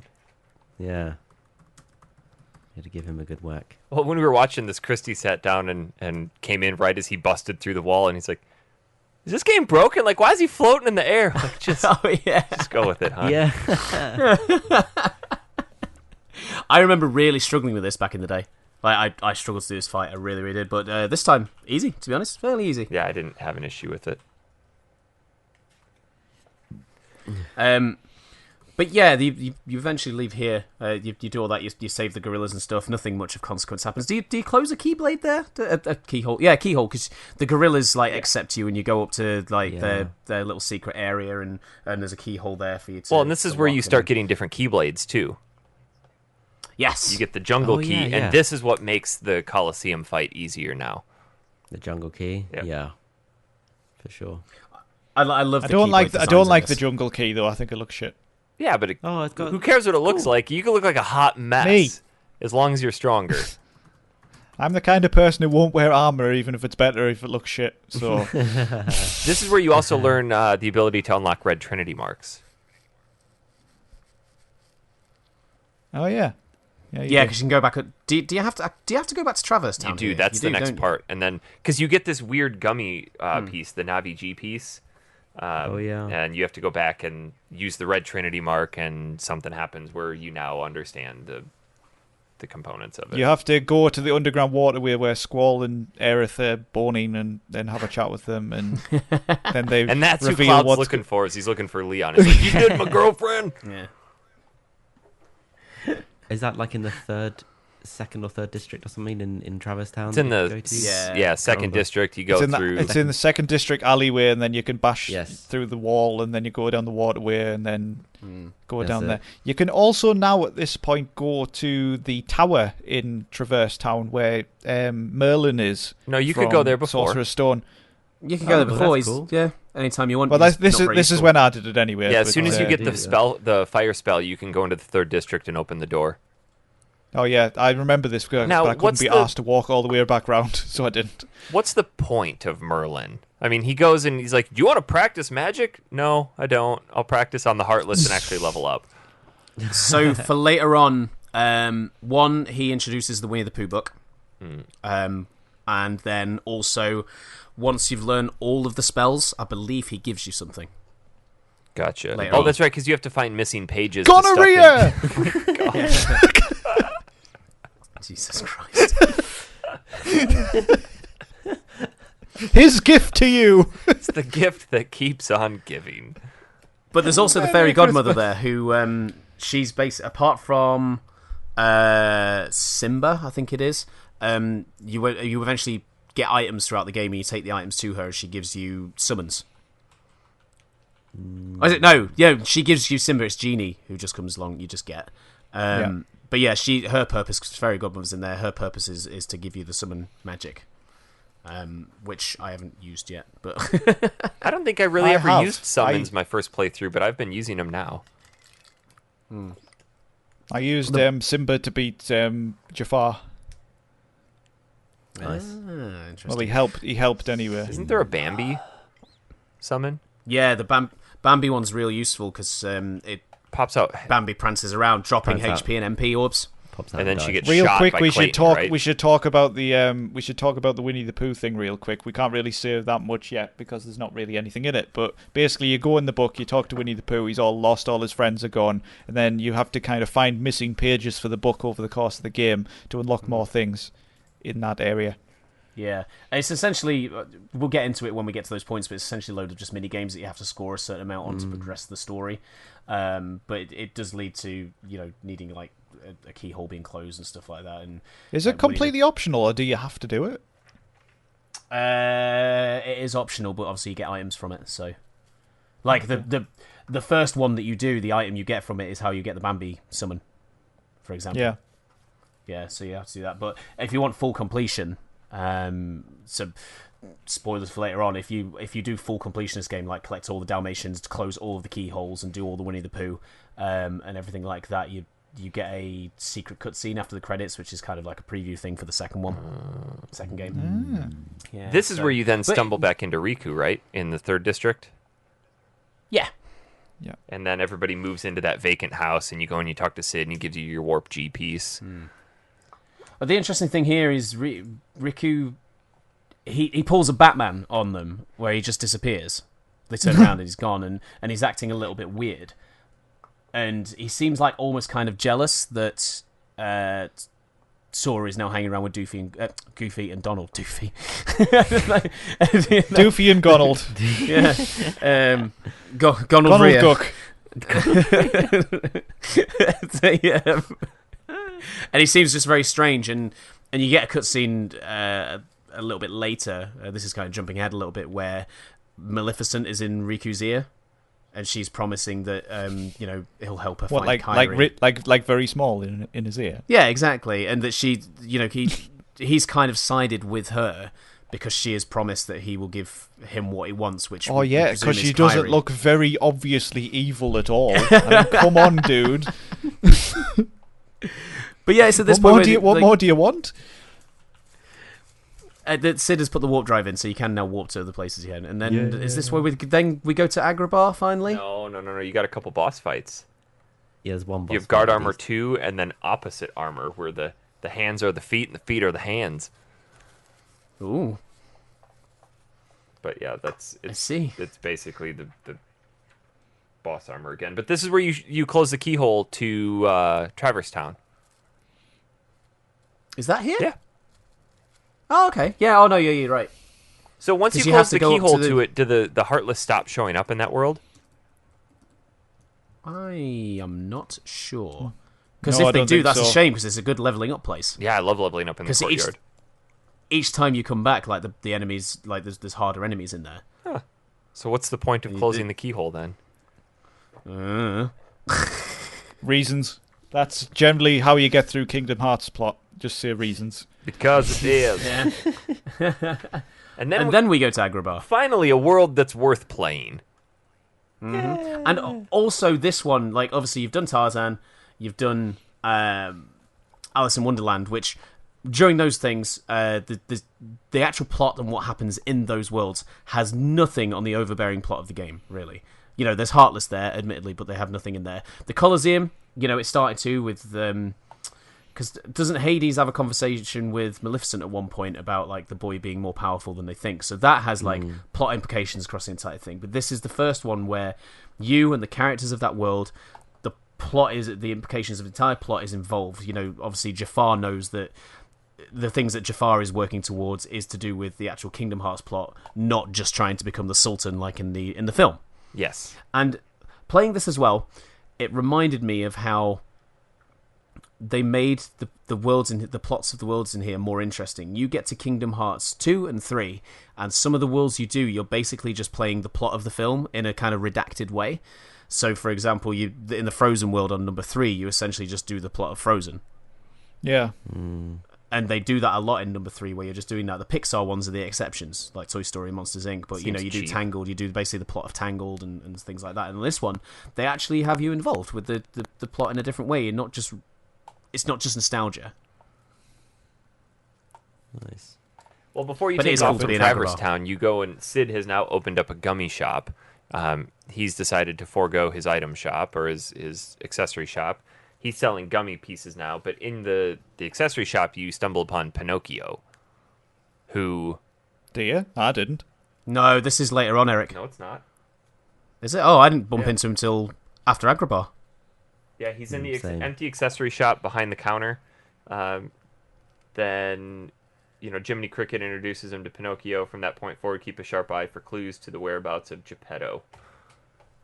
Oh. Yeah. I didn't do it that early. I'm sure he wasn't there until after He's in Agrabah. hospital. He got gonorrhea from Merlin. Interesting. Because I thought he's not there until you open up the Nope, I'm synthesis looking at shop. it in the guide right now. He is there before Agrabah. Oh, okay. Interesting. Damn. Oh, damn.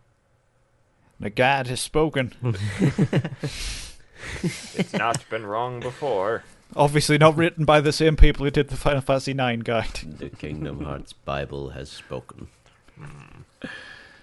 But yeah. But yeah, I love But being in Agrabah is a really cool world, actually. It is a lot better. And, I think, obviously, nobody is going to be as good as Robin Williams as the genie. It's just not going to happen. This one, But this I one think felt forced. The guy...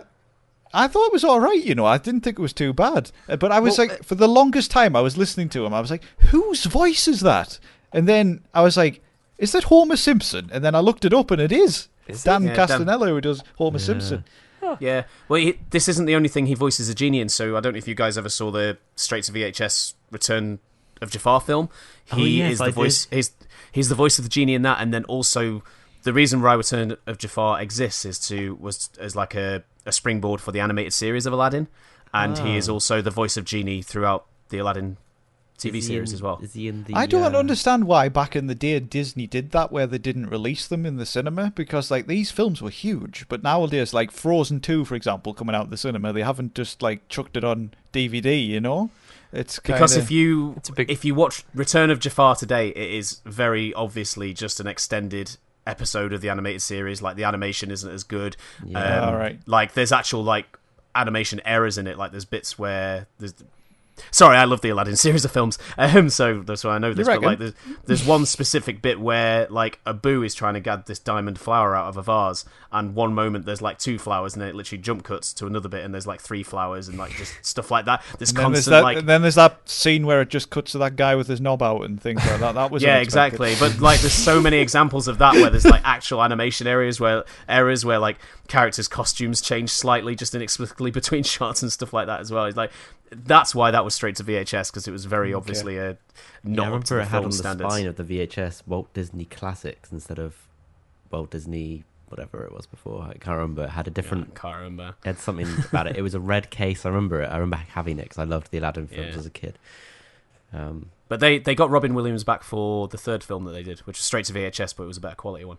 But anyway, that's the Aladdin films. It's cool being in Agrabah. I love it. Having Aladdin as party. Heck yeah. What are his skills? Like I that forgot. Because Sword. He has a sword. Sword? He has street rat abilities. But the thing with Jafar, though, like I said, that it's part of the overarching plot. He has 2 things that he's working towards, because in those conversations with Maleficent and things like that you see, they talk of there being 2 ways of them being able to control the Heartless, and one is finding the keyholes, and 2, they mention the Princesses of Heart. So Jafar is kind of working twofold here. He's searching for the keyhole, and also he wants to take Jasmine prisoner. Mm-hmm. And we should have mentioned earlier that Princess Jasmine. Alice disappeared as well, didn't she? Yes. Yeah, because Maleficent needs the 7 Princesses of Heart. Yeah, exactly. So Jafar's working twofold here, 2 plans, and he ends up stealing the lamp off of Aladdin and ends up getting the genie himself, and his first wish is to find out where the keyhole is, and that takes you to the Cave of Wonders. Ooh. There are a lot No, of bosses he in actually this world. wishes to find the keyhole in the Cave of Wonders, and then the door is literally there, and it just shows him the keyhole. It's like there, like next to him. Yeah. He just had to knock the wall down. He should have brought his bulldozer and just cracked on. Wasted a wish there. But I missed out on boss fight here. Before we in get up to Agrabah. Yeah, you got the pot centipede. Oh. Oh. What did you guys Worst think of the pot thing. centipede? I don't know. I didn't struggle with it. I didn't mind the boss, but I don't know if they fixed it in the re-release or anything. But in the original, like they've recorded 1 line of dialogue for Jasmine, where it just repeats constantly, and it's going. Eric, it's like my old woman going help over and over again, and she's just like for about 5 minutes while you're fighting this boss, going help, help. No, it's definitely still in the re-release. And I just wanted to, Tom. What I wanted to do, right, was grab her by the throat and throw her in a lake. Tough luck, man. You're in the desert. There is no lakes. That's the thing now. That's the thing that we do. Because it was so irritating. Oh god. But the actual boss itself wasn't too difficult. Did you guys struggle with the Cave of Wonders boss? No, because I got stuck up on his eyes, and I could just attack him the whole time. Yeah. That happened to me, but then I got knocked off a couple of times, so then I just ran around until I could get back on him. No, 6 or 7 attempts for me, honestly. Really? Like, I've really struggled with it. Yeah, yeah. Huh. I struggled. It's one of those ones where it's aerial again, so you have to kind of. It's just stuff. I struggled with the Jafar The boss I struggled with was Jafar because again he's in the air, and 9 times out of 10 you can't hit him. Yeah, and he's just. I mean, it wasn't hard, but it took ages because I was having to follow him round and jump on the platforms, and then eventually he started doing this attack where he would come down, and I completely wailed on him. But other than that, it's just. Yeah, but Agrabah is a really cool world. I thought it's by far the best so far we've done. The Cave of Wonders itself is the dungeon for this bit. When I said the Cave of Wonders boss, it is actually, if you've seen Aladdin the film, the Cave of Wonders is this giant, huge tiger head made of sand, and that is, when I say Cave of Wonders boss, I mean literally it is the Cave of Wonders that you fight. Yeah. And then you go into there, and that's essentially the dungeon, and it has that kind of, you know how in the jungle we were talking about, if you fall, you end up going to a different area, and you can constantly fall down. It has something very similar in this, where you go down to these kind of water areas. But it's more meaningful. What? Yeah, because there's actual stuff to do down there. Yeah, and you can fall down in different locations and be in a different spot. And you can swim up a waterfall. Yes, Yeah. because that's a fun cutscene. What did the little statues do where it says you need Aladdin's help? Because I didn't have Aladdin in the party. What do they do? Oh, Abu goes up and opens it and gives you items. Oh, You have to have Abu Don't for you one have of to- them. Are you talking Yeah, about the one ones of with them the you have to monkeys use with to the red progress. stone? No, it didn't have Aladdin in the party at all. Weird. Because there's one you definitely need to progress. Yeah. It's No, you have to knock down a pillar with fire magic or something, and then you can just go into the yeah. Oh, that's what I'm thinking of. Yeah, sorry. yeah. Yeah, sorry.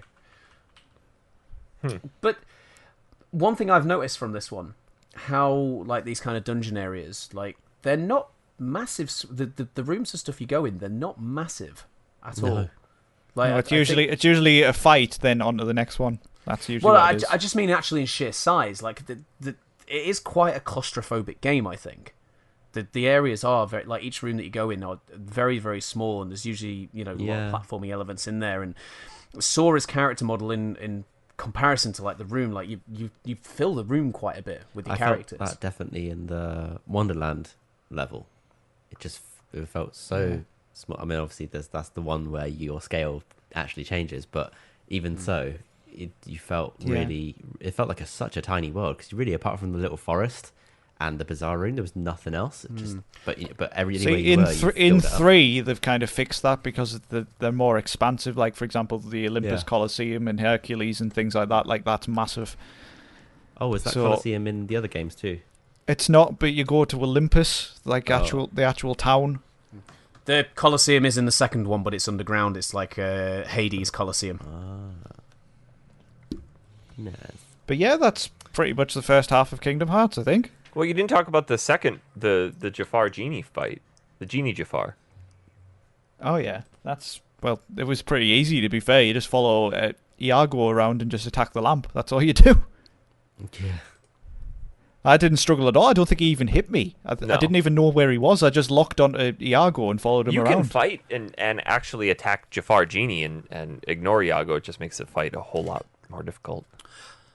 I tell you what, I am surprised at. I mean, obviously they bring in the Jafar Genie from the end of Aladdin, but I am surprised they didn't do the snake fight. Because usually in these Aladdin games, when you face Jafar towards the end, they always do the snake. I tell you what I was extremely disappointed with was the magic carpet escape. I was going to say, oh my god, game on it was so anticlimactic. I thought it would be really fun. Yeah, because I have fond memories of that on the Mega Drive.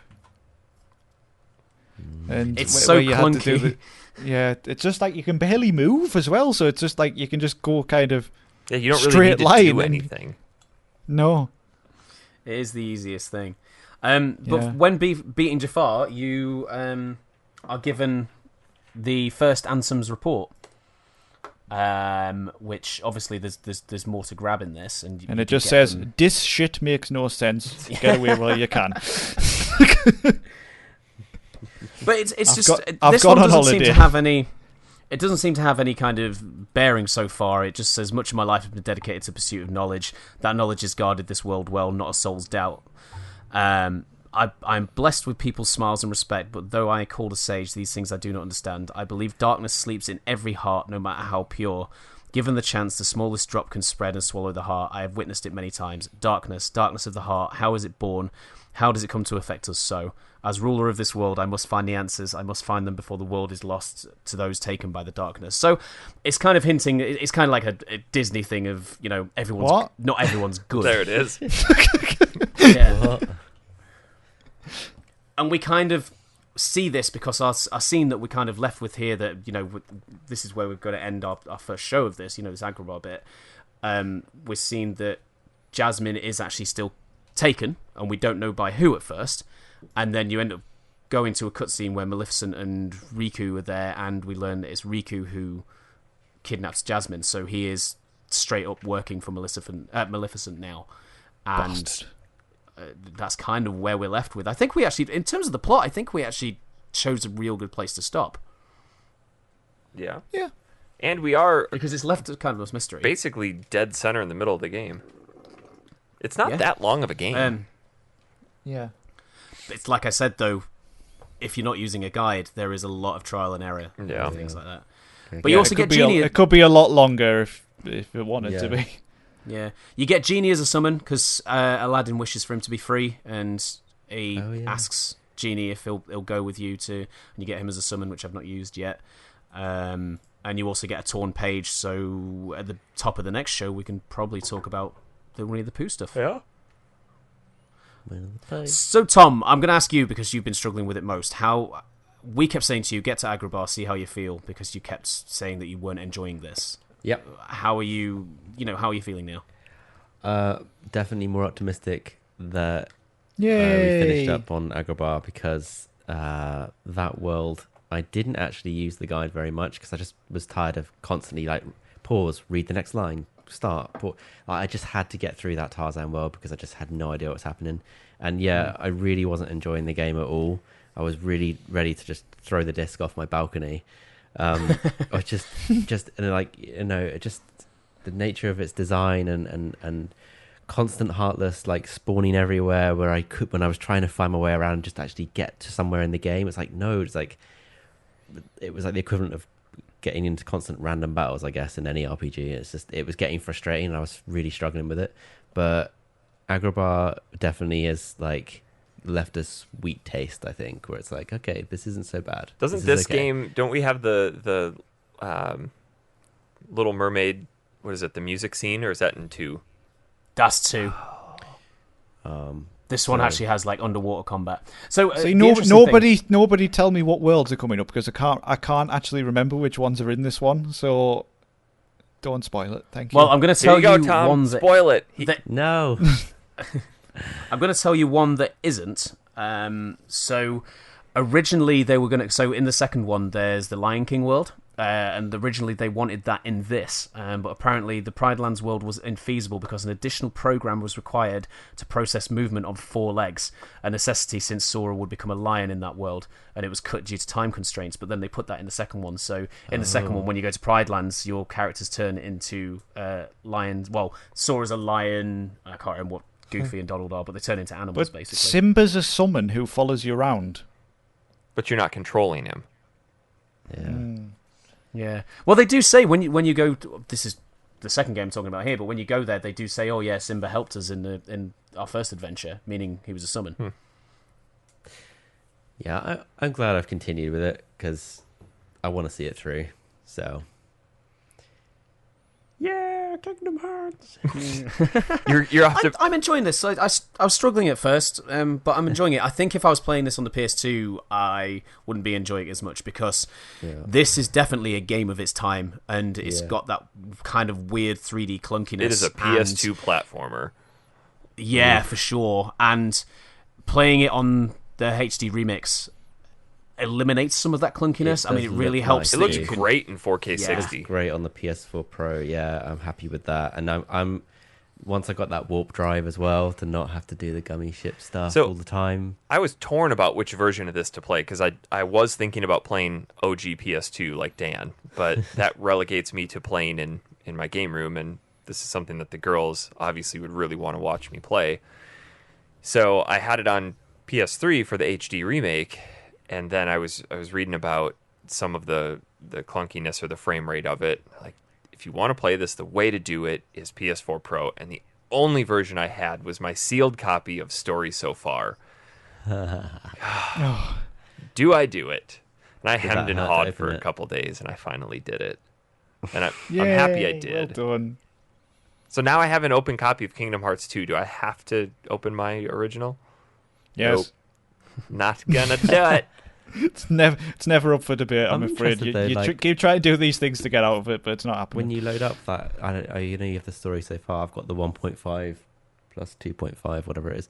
And when you start up the game, there's like 6 or something games you can choose. I'm like quite intrigued by the other ones.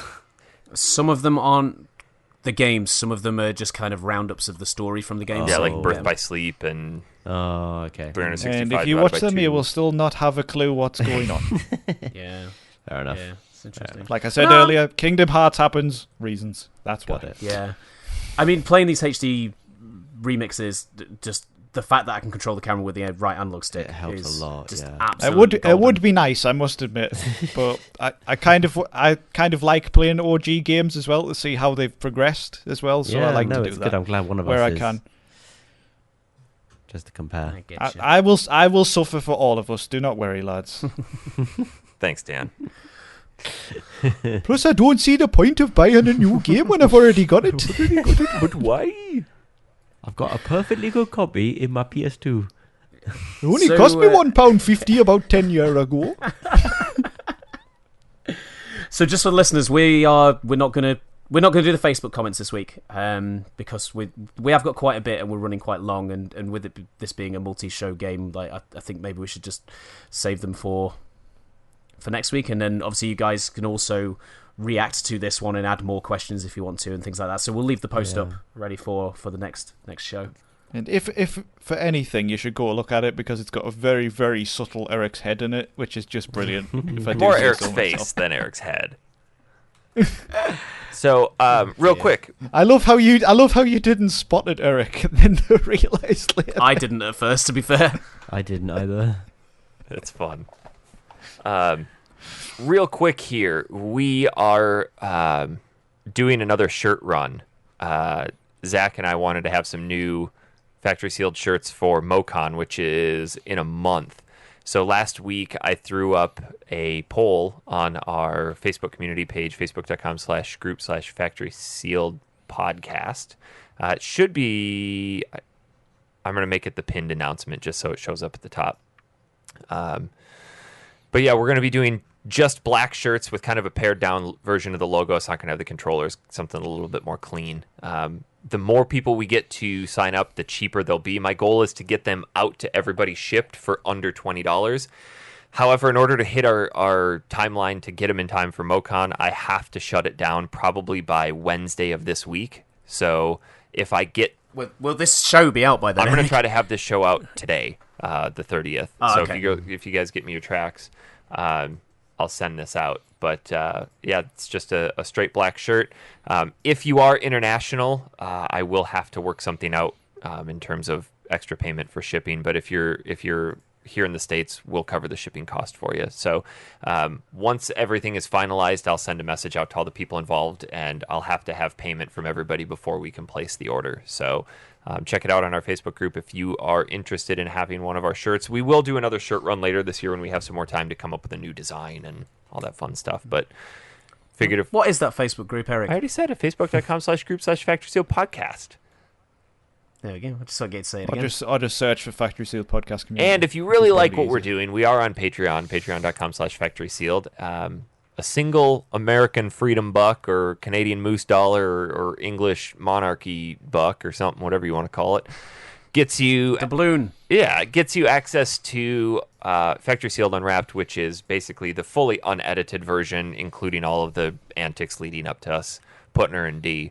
But then we have a new tier, $5 plus, where we are recording a video version of this because we like to see each other while we're doing the show, and we're going to upload that for people at a certain tier or above. So yeah, Me and Dan like to try and distract Eric while he's talking. Tom and I like to zoom in on our own face. So Did you enjoy my emu earlier for Eric talking? I ignored it. You were so dark I couldn't I see noticed. anything. Yeah, I think I'm gonna have to get a new webcam. Yeah, or a new house that faces more of the sun. South-facing This Jan. sun- Or sun- just lighting in general. Can you get a lamp next time? Like just We might have a coal lamp in het, but I can't think we'll have much else. Got a lantern. yes. So I think that's I think we've decided we're just going to do one more show on Kingdom Hearts, and then after that, we were going to try to shoehorn in a show on Black, but that leaves us with one additional week, so we'll figure out something else to throw in there. Sound good? Sounds All right. good. We could always put Boy in His Blob back in, I guess. How about a girl on her blob? See, how come he's allowed a period joke? I'm just rehashing an old one. He's not really. Actually, I don't know if that one ever Do made it. apologize, female listeners. I do apologize. Hey, I think it ended one of the shows, if I'm yeah, honest. Tom ended it. That's his fault. Blame him. Yeah. What? Don't see the point. I'm not going to lie, my highlight of this show was Tom's alarm going off. That was brilliant. Tom, can you ring him up? Sorry. Can we end the show on the alarm? Oh my god. Yeah.